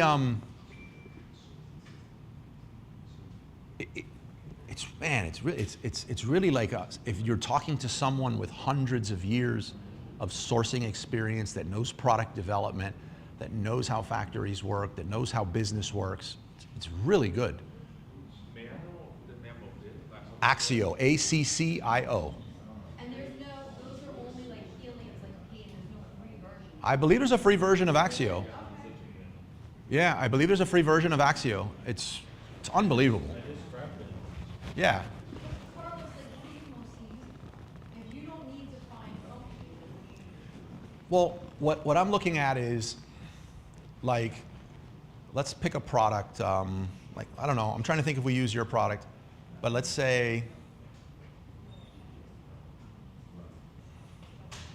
you decide. Let's say you've attended a lot of meetups and you agree with Carlos that you shouldn't launch a Me Too product. That you should differentiate. But that's cool. But then, what do you differentiate? And you have this idea and you want to launch a thermos, or you want to launch insert your product here. But you're like, okay, but how do I differentiate this? You can send this off, like we talk about, you know what? Just go to all of your competitors, go get all of their negative reviews, and then look at those negative reviews and figure out, based on this, what are some patterns here that you can do? So you looked at a bunch of whiskey glasses and you decided that you noticed a theme in these things, that the glasses were really wide. The person that created this probably thought they were just creating for men. But these reviews are coming back from women saying that they loved it But it was just so, it was like their hand cramped. This thing was so wide to pick it up. It'd be so nice if there was one that fit better in my hand. Cool. But still, most people would just be stuck. You can get ideas from Axio on how to make this smaller, and it might say, you know what, based on concepts out there, products in the world right now that are working well, there's little notches that you can add in the side that make them have an ergonomic grip. I don't know. And you could be like, well, I noticed that, but I also see the company who has it, Govino, has it patented. What can I do that wouldn't infringe on a patent, also be different? And it's going to go across all these different products and see what works and give you some ideas. You're like, you know what, I like that, but I'd like to see it. It will create it. Not no junk AI. It'll put it like in one of those CAD-like solid work. Yes. In a downloadable file that you could share. No way. Yes. Wait, and so like you. Right there on the spot. I'm not talking about like your ChatGPT, you go in there and say, show me a picture of a birthday cake surrounded. No. I'm saying, let's say I insert my product and then I go, give me a variation that looks like this, and this, and it'll do it. Yeah, but you could say those sort of prompts in ChatGPT and it could give you some ideas. But this is pulling from, I just don't think it's, I think the information that it's pulling from, I don't think I've seen an AI that's pulling from this. And I don't know if it's something proprietary that China has. China has just based on the experience in that many factories, or like how they have it, but you'll tell immediately, grab all your AIs and grab that one and just ask it some product related things. It's just it's in a field of its own. Yeah, and I wish I had an affiliate link for that. I'd push the heck out of this thing. Why can't you? They don't have one, yeah. Because it's a specialized AI. It's not worried about all the other questions that people ask. But it's also smart, and it takes, like, it can build a business plan for you.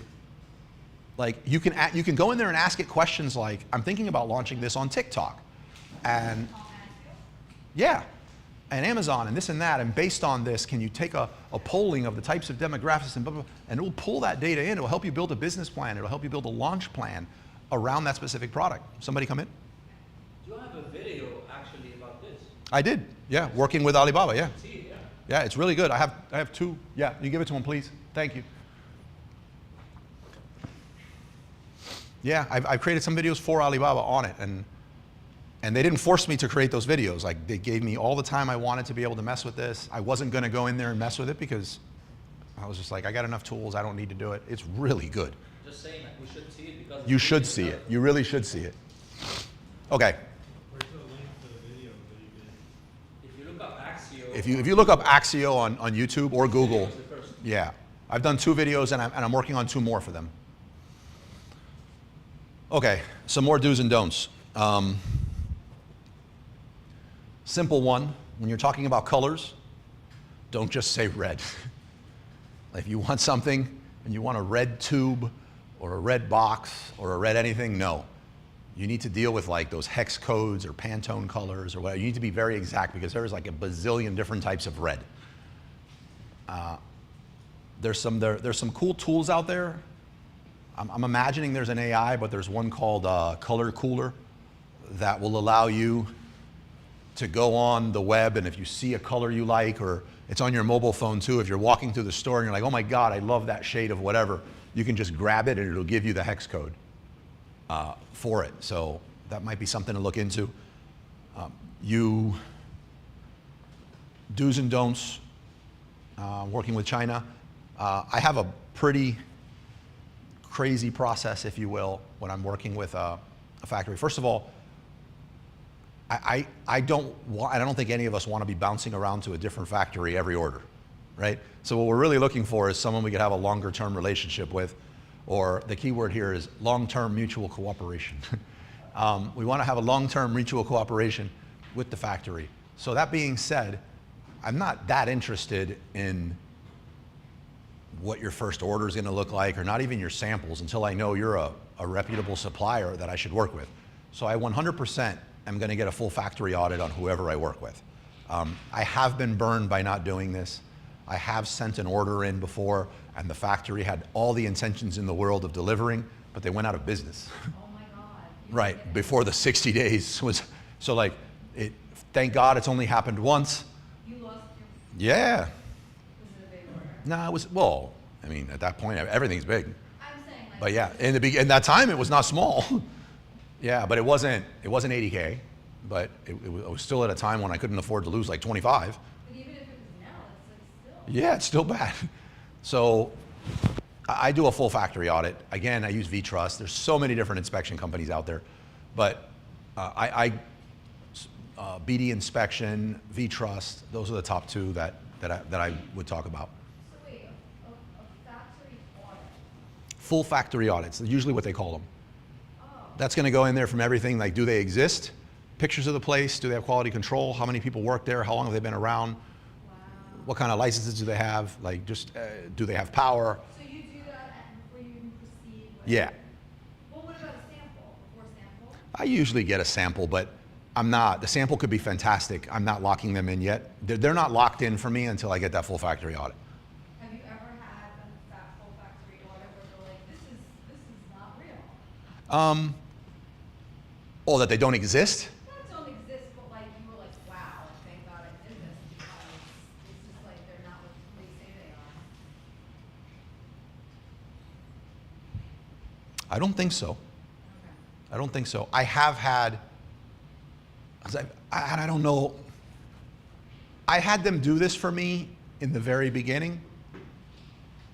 So it's not based on how much business I've done with them. I'm assuming they would do it for anyone. And I'm talking about VTrust here. And I had them, there was somebody I wanted to deal with, and it wasn't a massive order. It was more of a one-off thing.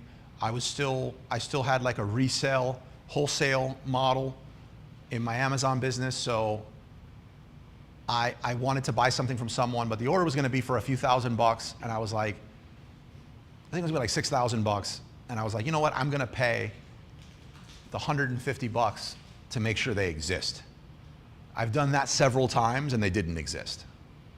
What? Right, for smaller one-off orders, like an AliExpress thing. Again, not a reflection of those companies, but I have several times wanted to do that, and it was, what triggered me was, first of all, I no longer want to send anyone any money unless they've been vetted.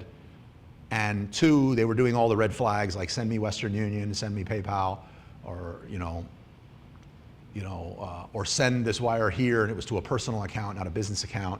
There was a lot of red flags involved that I was just like, yeah, no, I'm gonna check this. But several times, I mean, remember, I've done a lot of transactions that the place did not exist. How long does usually takes for the company? Less than a week. Less than a week. Yeah. Oh, but what I was gonna say is several times I went to go do that, and they didn't even charge me. They said they don't exist. They're like, we don't want to just take your money for nothing. They don't exist. We went there and the address is someone's family. They send a picture. No, was it like a beat up barn? No, it looked like it looked like the second floor of an abandoned warehouse Wow. that doesn't exist. Like, It's probably because you do so much volume of them. but they had done it a few times before I started really doing volume. But yes, as time went on, it became more and more. Like Business, they want you to. I was doing a lot of business in one. It was two areas that I caught a lot of problems with that. One of them was, it's right outside. I don't know if you know or Ting if you know, but it was, the whole area says they're Shenzhen, but they weren't Shenzhen. It was like right outside of Shenzhen. It was like Haozhou or something. I don't know if you're familiar with that area. It was something right out there. There's no road at the time. There wasn't roads. Like you went off, like after you left Shenzhen, you were off roads, and it was very like, I don't know, it looked like construction like. And then there was another one that I was doing a lot of business for, like corks and metal cages and stuff like that in Dongguan. And there was some areas around there where I was getting a lot of good hits, but when we checked them out, it was like they don't exist. Again, there's nothing wrong with those areas. Not saying they're bad people, but just those were hot spots for me. Okay. So I want to make sure I have a full factory audit. The other thing I want to do is I don't like to drop everything that I'm about to say at once on the factory because it gets overwhelming and it starts sounding super legal. What I'm trying to do in the beginning is I'm trying to establish a relationship.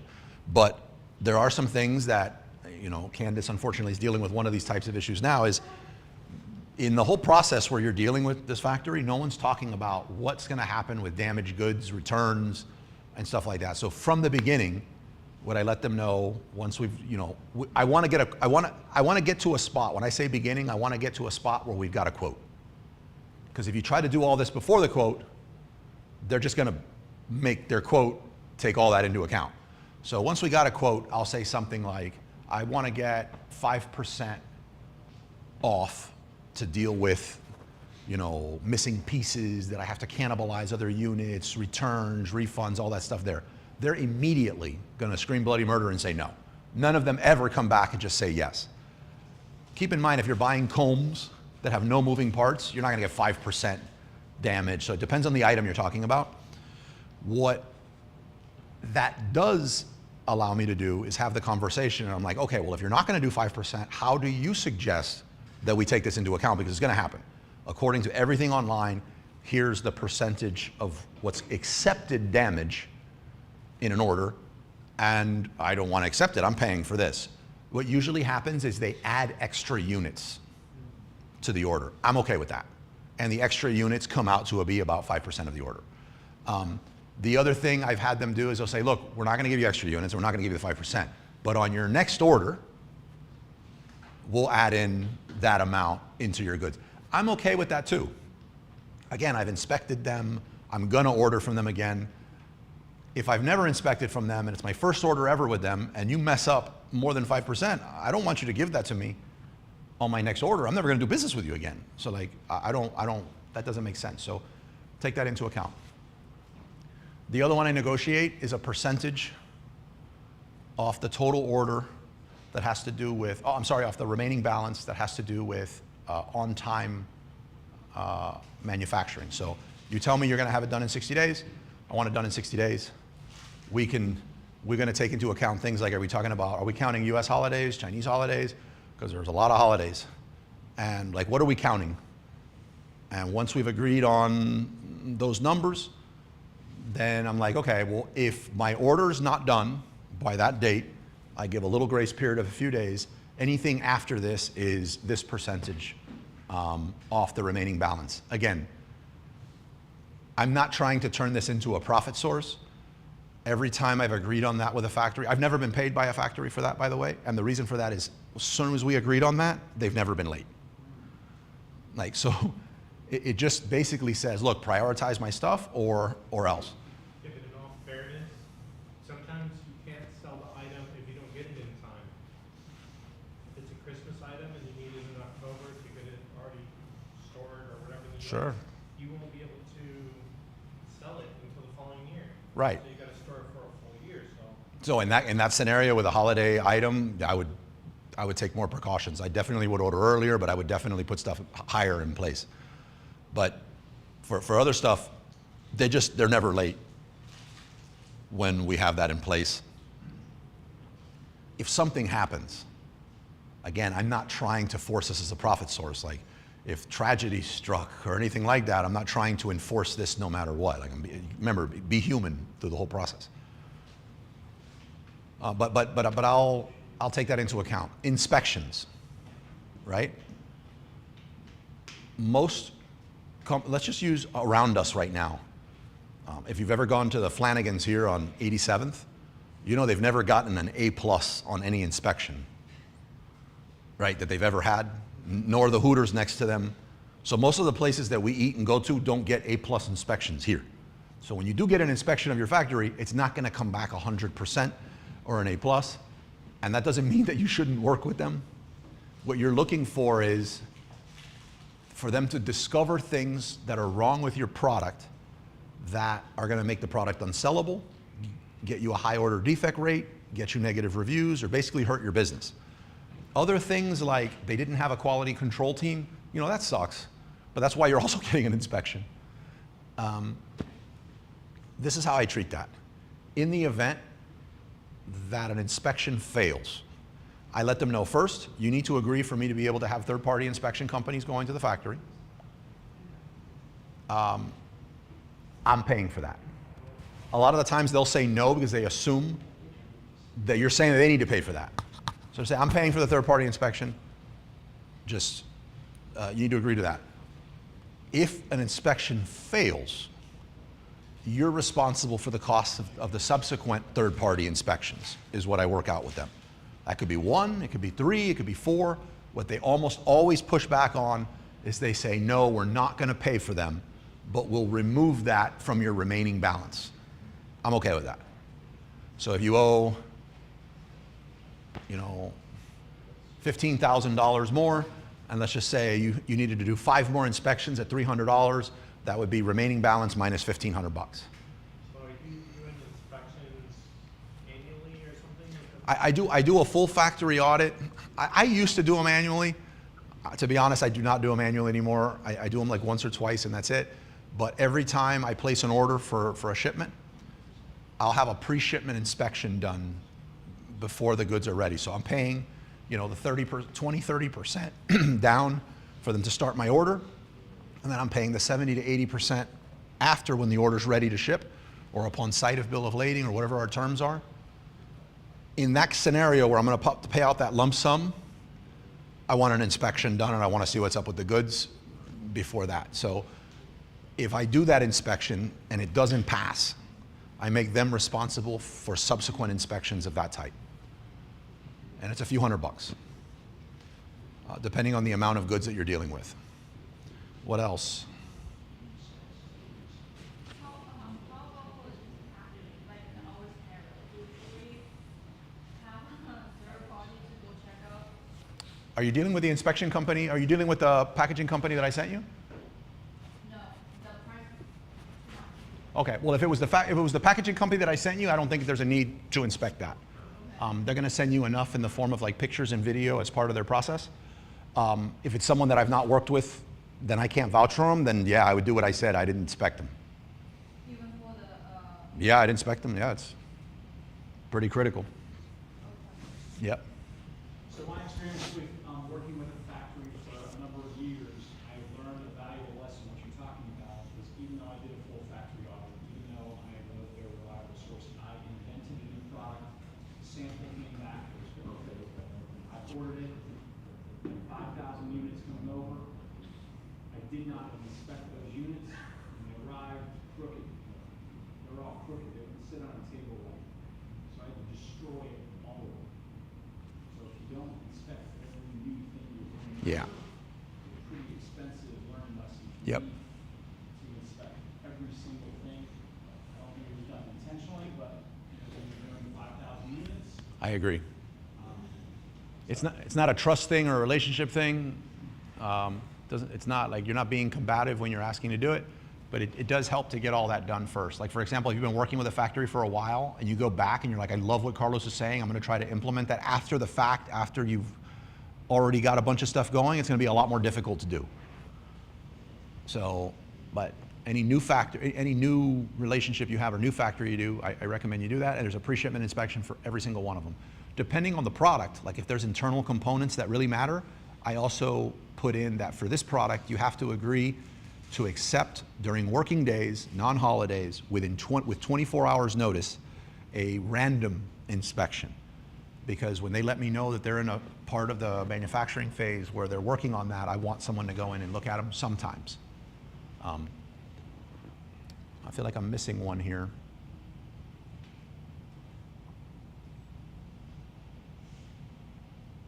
Shipping when it gets to ports. We talked about returns and reimbursements. We talked about inspections. Agents. We talked about product sourcing.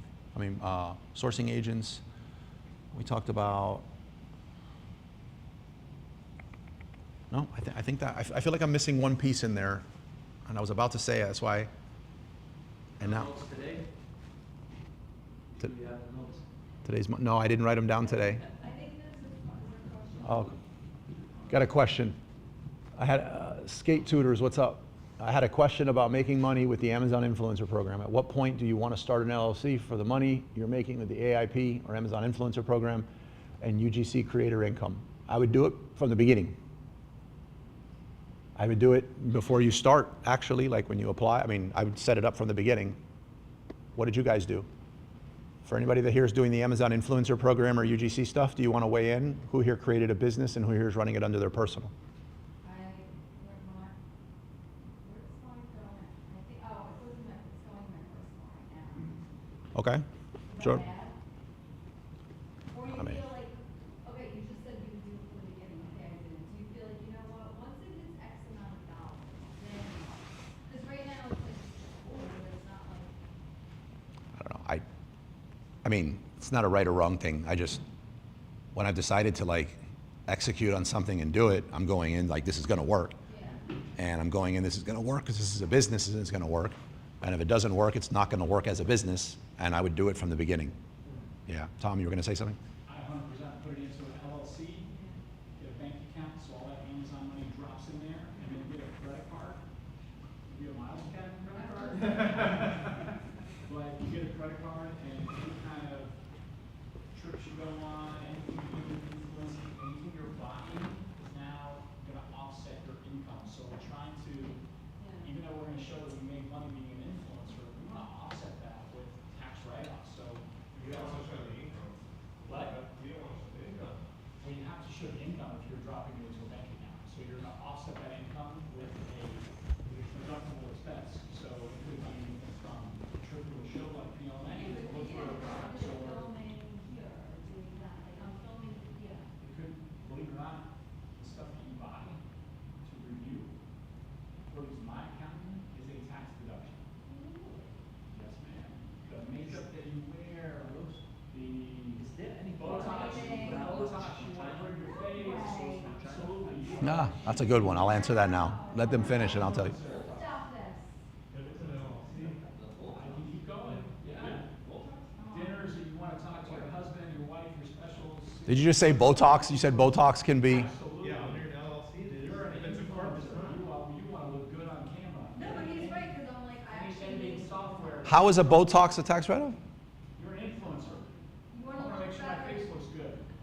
Because all your medical expenses under an LLC fall under a different category. I should have known. So I'm running a Botox thing under my LLC?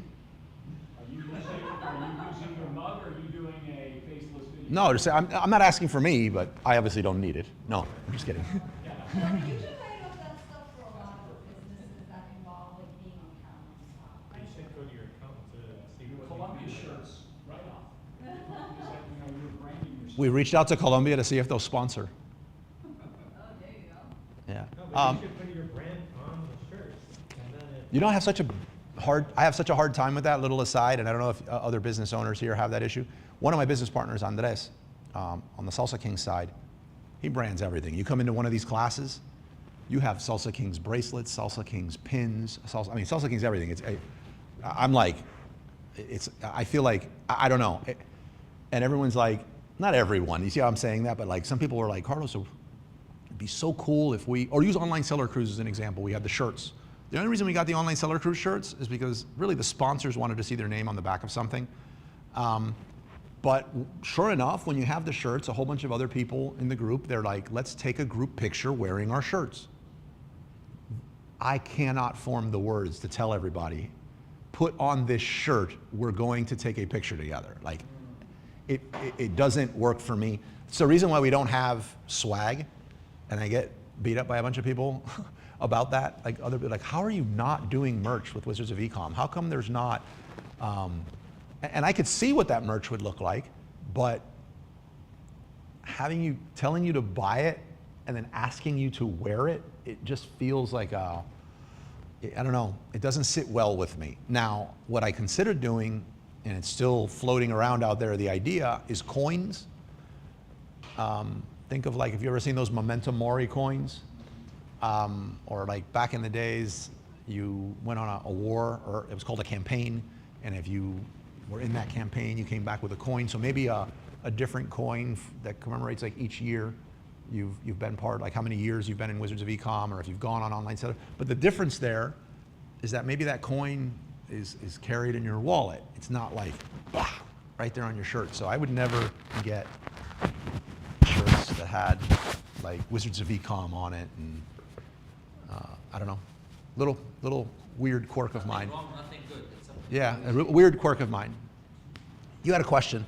What would be? The question is there any kind of product that you would not launch or source from China? Yeah, was there any type of product that I would not launch or source from China? Well, ironically, one of the ones that he mentioned that he's in his brand, I would not launch a beauty product out of China. I would not launch a food product out of China. And I would not launch, no, those would be the top two. And let me explain why. I'm not to say that there's not great beauty stuff that comes out of China. And I'm not saying there's not any good food, but there is a lot of, if my market's gonna be the US market, there is a lot of, Brazilian. Regulations. well, there's regulations, but that there's also a lot of, well, tell me two There's a stigma attached. top beauty, there's a stigma, right? Like tell me two top beauty, Chinese beauty brands.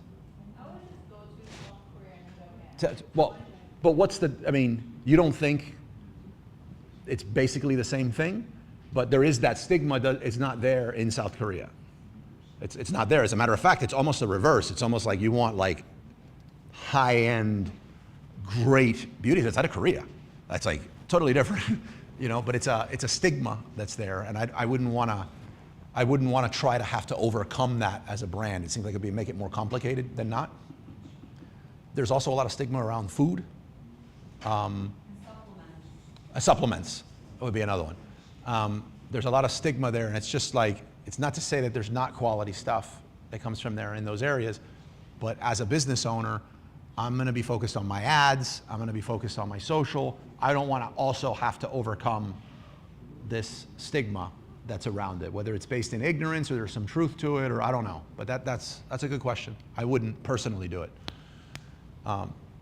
Yeah, somebody, you had a question too?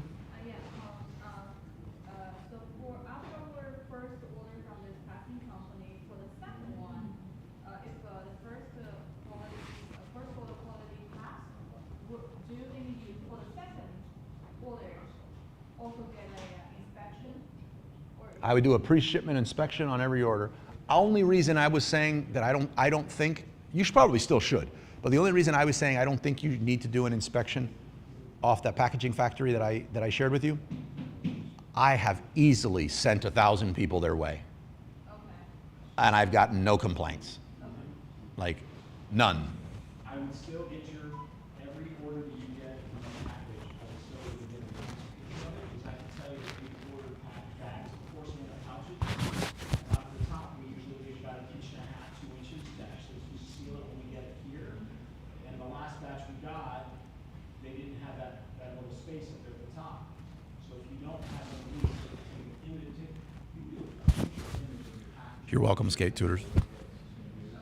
But they cut off that top, and I was like, no, so they had to redo it.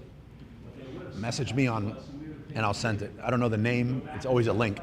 shipping, good luck, right? So, try to at least get, at least once you get, the material and everything else to your satisfaction, the samples, still have them at the very least, let them pre-sending over to you. That was a big miss on my part. Yeah, absolutely. It's a good practice to just be into, to do that. Yes? And you're gonna touch upon on the topic there, logistics for golden samples. Yeah, I'm about to talk about the golden sample now, but with logistics, I don't really put that as like a China thing. It's more of like a logistic conversation. What I would say is I feel like I covered what I was going to cover on logistics when it talks about convenience. If your sourcing agent is also giving you all of your shipping and logistics advice, there's a really good chance that you're overpaying somewhere. I know a lot of the times factories that I work with to this day in China will give me a shipping quote that's massively less than somebody else, and I'm like, why don't I just work with them? And it's always been full of problems, or it's not taking, look, I would do this, just to put the logistics things to bed. When you're getting a quote for logistics, I ask a whole bunch of people. And I'll CC all of them on the same email. And they quote me. Like, the quotes are not gonna be that far apart. Anyone that is, and I also ask them to itemize how they reach that quote. That's it. Because if everybody's quoting at 5,000, you get one with 2,000, doesn't mean you should go with the one at 2,000. They just might not be quoting like on the other things that are included, it might come out to be 8,000. So get a breakdown of everything that's included, and then, I mean, I'm not saying overpay, but I probably pay about $150 more, I think, in shipping than I need to on like every shipment. And if it's close enough, I'll give it to the person I have the relationship with, and I know I can meet them at La Floridita or at the corner if there's any problems, and I'm happy to pay that amount for the convenience of doing that. Golden sample. When I discovered this way over 10 years, a lot more than 10 years ago, I was getting samples, and what happened was we were told that we were getting like preferred pricing on this product that we got a mold for and everything. And then we thought we had a really good relationship with this factory, but we also had different Alibaba accounts. I don't know why we did, but we had different Alibaba accounts. And we decided to kind of prank. It was with good intentions in the beginning. Like, we weren't suspecting anything. But from one of our other Alibaba accounts, we start communicating with their agent on the other side that we're interested in these orders. And this, mind you, we had met this person. We had been to China. And we're communicating with this person about all this stuff that we're interested in. And we wanted like the best tabletop manual ceramic coffee grinder skirting type thing. And we knew we pulled the mold for this. And they gave us a quote for it that was better than what we were paying for it. Didn't ask us to pull a mold, which means they were going to use ours. And we learned so much from that conversation. It was because we had different Alibaba accounts. So like, for a while, what we used to do is we would come in from Alibaba, different Alibaba accounts, and we would get samples for things from the same factory. And what we discovered on the samples because of that was, let's just say I wanted a travel size stainless steel manual coffee grinder. I would receive, say, 6 different accounts, ask for 6 different samples, and I received 6 completely different samples, all for the ceramic. Like, you could tell they were made by different factories. But the thing is, each of those supposedly unique individuals didn't know that. They would just been like, yeah, this is what I want. And what I learned later was that a lot of the factories didn't have, like, sometimes a whole bunch of samples lying around. They knew they could make that product, and they got a hold of it from somebody else who had it, and they sent it because they wanted to start doing business. The problem is you decided to work with that factory based on the quality of that product that they sent you in the sample, which is why you paid for it. So something, and I didn't, just full transparency, I didn't know this inspection type existed until I had somebody from VTrust as a guest on the podcast during, I believe it was during COVID. It was like May or June of 2020. And they said there's something called a golden sample, and it's a type of inspection that you can do.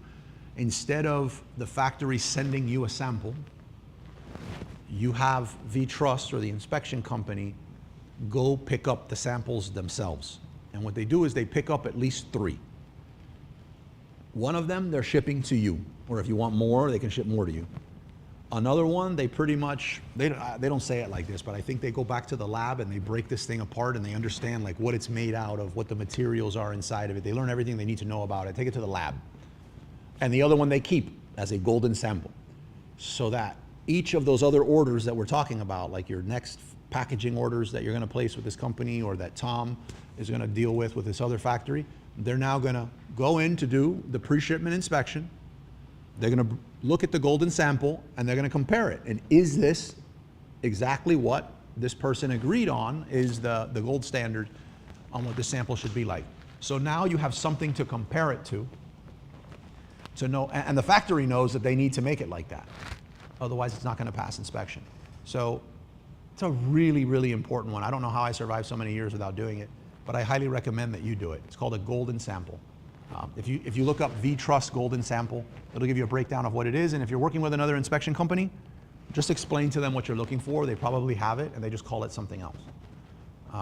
But definitely do it, whoever you're working with. Any questions on that? Anybody got burned on samples in any way? Anybody got any sample horror stories? I'm gonna talk to the supplier tomorrow night, Huh? I'll CC you on the Yeah, for sure. That'll be great. All right, how do we do? Like, I appreciate the convenience of the sourcing agents I have for one of the products that I source from China. Every time I've tried to go to Alibaba and find a supplier that does something similar, their prices have been higher than what the sourcing agents give me. I know that's it's just a matter of actually working hard, finding either similar or better. But what do you recommend for like, how many different factors should I go out to like verify that I'm actually getting a good price versus not? I think some of the best people I've negotiated with on stuff have been, I mean, better than me, have been the average business person in China. I'm trying to avoid conversations that's comparing like China people to US people like on that level. But if I was to just grab a room of like startup, just getting started Amazon sellers in the US and China, see, I find that maybe it's cultural, I don't know, but that they're stronger at negotiation. So a lot of the times that price you're seeing, like I looked on Alibaba and you mentioned like I need to just work a little harder. That's just the opening price they put out there. Like you could accept it or not, and they're willing to possibly not work with you to just start that way. But if you peel back the onion a little bit and you have that conversation and you show a screenshot of like, this is what I'm paying at such and such factory, like this is the quantity that I've been ordering. I'm not just some random schmo, you know, dropping you a blind message on here, like take me serious. Once you start doing that, it's gonna change immediately. Just like on a lot of the stuff, which Alibaba's doing a much better job at. So you go on Alibaba, you'll see some stuff that you know is $6 and it says 21 cents. And it's just because, well, 21 cents is gonna get you to click and have the conversation and they hope their salesperson can now handle the rest. But that's all it is. If you're not going deeper than that, then you're leaning really heavy into the convenience side of it. Which is true. Right, yeah. Yeah, just don't.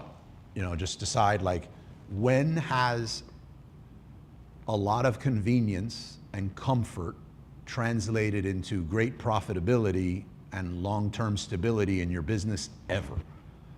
And then decide, okay, if it has, and it does really work, then stay the way you're doing it. But otherwise, work it. Especially nowadays with tariffs being what they are, I think most people, if they just dove in a little more on their product, could wipe out most of what they're paying extra in tariffs. But yeah, I would just have the conversation. Imagine like remove the fact that it's another country and another business person from the equation and just pretend it's somebody at a market here and you really wanted to get this thing. Like what would you do in this negotiation to like get them to see your way and meet you halfway, like really want it? And do it via message. One thing would be, why are they charging you so much higher? You know, have they been around less? Are they really a factory? Are they probably just negotiating with you, hoping you'll take higher because they want to make more profits? What could convince them that you're a solid person to do business with moving forward? Past history, stuff we talked about earlier, like references from other people you've worked with. Just getting organized with it and sending it and putting some time in and doing it, but they're gonna go down. I've rarely ever, the only time I've had a factory not come close or have a conversation to try to match something that I was currently doing is when I thought I was being slick and I was technically lying and I really wasn't getting it at that price. I just thought it was a cool way to negotiate. They know their margins. They're not huge margins that they work on. And they know who their competitors are. So if you're like, so-and-so's offering me for this, they know that's not true. They probably have people that work there with them that know, that used to work over there. But whenever I've gone in there and been like, this is what I'm genuinely getting and this is how. You want to do business? You know, do you want me to place these thousands of units with you or somebody else? It's yes. So I don't really go supplier hunting very often. Right? Buyer what? I don't go supplier hunting. I have my sourcing agent and I have a factory that I work wounds? Like, if you go to Alibaba, you start searching, what are the telltale signs that you should not waste time trying to contact this time? I wouldn't one of the most powerful tools on the internet is the RFQ feature on Alibaba. The RFQ, request for quotation. And anybody can use it. And just go on the request for quotation tool. They even have AI hooked up to the tool now. So like, it used to be a really long form that you needed to fill out with a lot of information, and you had to look up what such and such even meant. You don't need to do that anymore. Like, it's gonna ask you for some pictures, it's gonna leverage its AI, and it's very conversational. So go to the request for quotation and put what you're looking for. Now, this is not the time to say, because one of the things it's gonna ask you is how many units do you want to order? If you know that the average run on this is minimum order quantity is about 2,000 units, this is not the time to say 200 because you're hoping it only shows you the people that only let you make you order 200 units. When it asks you how much you wanted to pay for this, put in your target price, not your I hit the lotto price. You're like, be realistic. And when you do, you're going to get a lot of suppliers reaching out to you with the information you gave to do it. But just you could send the request for quotation now while everyone's running around talking to each other, and I start trying to funnel people out because we got another event to come in. But like, if you sat down on your computer, you could completely fill out and submit your request for quotation in under 5 minutes. And by tomorrow, And basically, let the factories come to you. let the factories come to you. I wouldn't just go to the search bar on Alibaba and like put in, I'm looking for this, enter. And like, that's horrible. That's what I was doing. Yeah, no, that's horrible. That would be a don't. Don't do that. The request for quotation search function is one of the most powerful tools on the internet for us. Do the RFQ, request for quotation. Afterwards, it's going to ask you if you want to boost it with a couple dollars to show more. It depends. Do the first one for free. I usually boost it for a couple dollars. It's going to be a lot less than what the sourcing agent's going to clobber you for over the lifetime of that relationship. Lose the sourcing agent. Like, set a date. Like, December 31st is the last time I deal with a sourcing agent. For what you're currently, from what I'm understanding, you currently work with your sourcing agent on. And that's, give yourself that same time to use Axio. That would be two like major cost saves right there. Candace? The issue that, you know, with the factory, when you're trying to get money back, it made me think when you were saying before, oh, okay, so she's pocketing, because I'm using someone I met on Alibaba, and she's always like, oh, well, she talks to the factory, right? So, I was talking to someone the other day, trying to mediate, me getting money back. And the first thing that she had offered X amount of dollars. Mm-hmm. And I said no. And then the girl came back to me who's mediating, and she said, well, okay, how about the same X amount of dollars, of course, but then the credit? And I said no. So my question to you is, if it's not something, but obviously we settle for less than that, but let's just say it's something I'm like, absolutely not. If I say to the mediator, look, if she's not gonna budge, I'm gonna go to my credit card company, and I didn't want to, but I will. Does that then mean that maybe she's trying to hide something from the factory? If I do that, are they then gonna see it? Like, is that a good leverage point of like, okay, if you don't budge, because it's nowhere, you know, it's not enough, or what I'm asking you, going down. Is that like more like? Leverage? Like bust her in a way. Like, it might be coming out of her pocket or her commission, but now if I do it through the credit card, is the kind of factory, you see that more? Does that mean anything? I don't think that means anything. No? No. I mean, how long has it been since you did the transaction? Is your card going to let you? It's been months and months. It's over that point. But is the card going to let you even do it? Well, I actually spoke to them, and I didn't go through the transaction, I just got some information, and like, they said that they would file something. Right. So technically I can, as far as my last conversation with them, which was like maybe 10 days ago with the credit card company. Yeah. There's so many, like, you know, like UPS Yeah. has like this insurance you can put on, or they have all these guarantees that if something happens and your stuff gets damaged, they'll give you the money back. Have you ever gone through that process? Actually, I did on an Etsy thing. I did sale on Etsy and I had like insurance and I mailed it and they gave me a full refund. Okay, so that's great that happened. Really, what, that I got the full refund? Yeah. So, well, you paid for insurance. It was like $1 into the shipping, and then they just asked me, like, they were good because it was a shipsurance. And they said, could you ask the customer, because they said they never got the package, but there was a picture of it delivered at the door, and they said, oh, that wasn't their address. And then I said, oh, do you mind, they, like, shipsurance said, can you ask her to fill something out? And I said, listen, I will try, but this is a stranger customer. So they just said, you know, I did ask.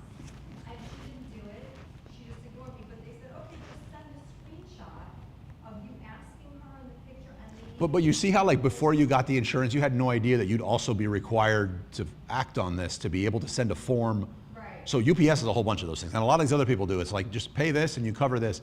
We've paid it, and then they said, well, send us a picture of the box. And we sent a picture of the box. Well, you know what? That's not a triple wall, Right. you know, ship rating, blah, blah, blah on the packaging. So if it's that, we don't do it. The TV that's in the conference room, the big TV we got, come over here. They asked for, do I want to pay for insurance on this thing and warranty and all this other? I was like, yeah. And they, which one do you want? I said, the top one that covers everything. So this is the top one. And I got the top one. And the screen has a line that runs down one side of it now. And we saw it. It happened during the move. We assume it happened during the move or something. And I called them and I tried to act on it. And they were like, yeah, but your insurance doesn't cover, you didn't get the insurance that covers the screen. Your insurance only. I said, I got the top one. It was the top one. Like, there was no higher one that I could have got.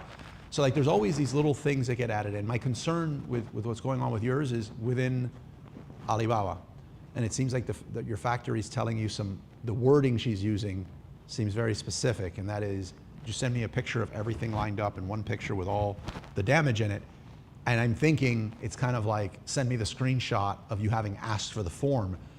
That factories know this is one of the things that Alibaba guarantee is going to want to see.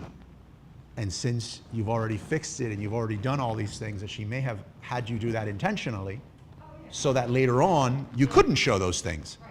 So like, that's a concern of mine. No, I know, I'm sure they showed happened before.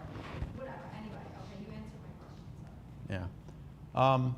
Yeah. I mean, we're hitting up on time. Did anyone have any questions about anything there, or there was a specific do or don't within China that you were curious, or sourcing in China or working with China that you were curious about that I could weigh in on? If not, 3:29. Look, we're finishing a minute early. That's good. Remember, next week we're meeting at the Tank Brewery. We won't be here. They're actually having a big dance event here next Saturday. So if you come, you're going to be very surprised to see Tom dancing. Choreography he's practicing for the end of year meetup. I just created the rest of the meetups for the year, by the way, which is pretty surreal that we're this close to the end of the year. Keep in mind I think it's the last 2 Saturdays of December we don't meet, so we really don't have that many meetups left in the year. And I think we got a Thanksgiving in there, we got a Tank, so we have like 4. That's it for the year? Well, we have other events. We have the PLMA, we have a Tank, we got a Thanksgiving that we're off into at the end of the year. But I think we only have like 4 or 5 of these left this entire year. So this year, the first half went really slow, and the back half went really fast.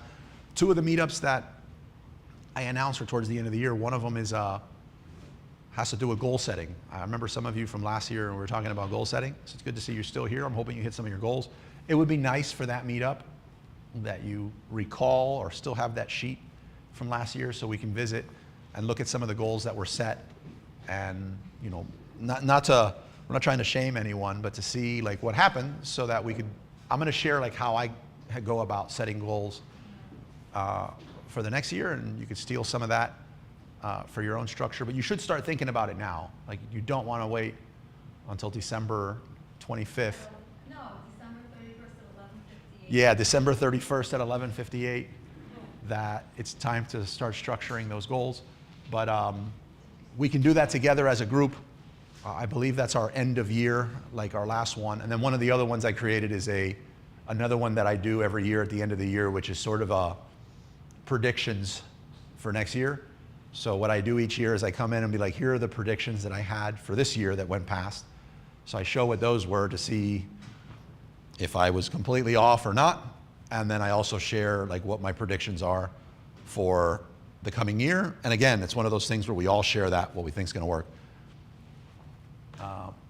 See you guys in 2 weeks, everyone. Skate Tutor says, yeah. So with that, thank you so much. And remember, we have a totally different event coming in, so we can hang out for like 20, 30 minutes, but at some point, I'm going to have to say goodbye. All right?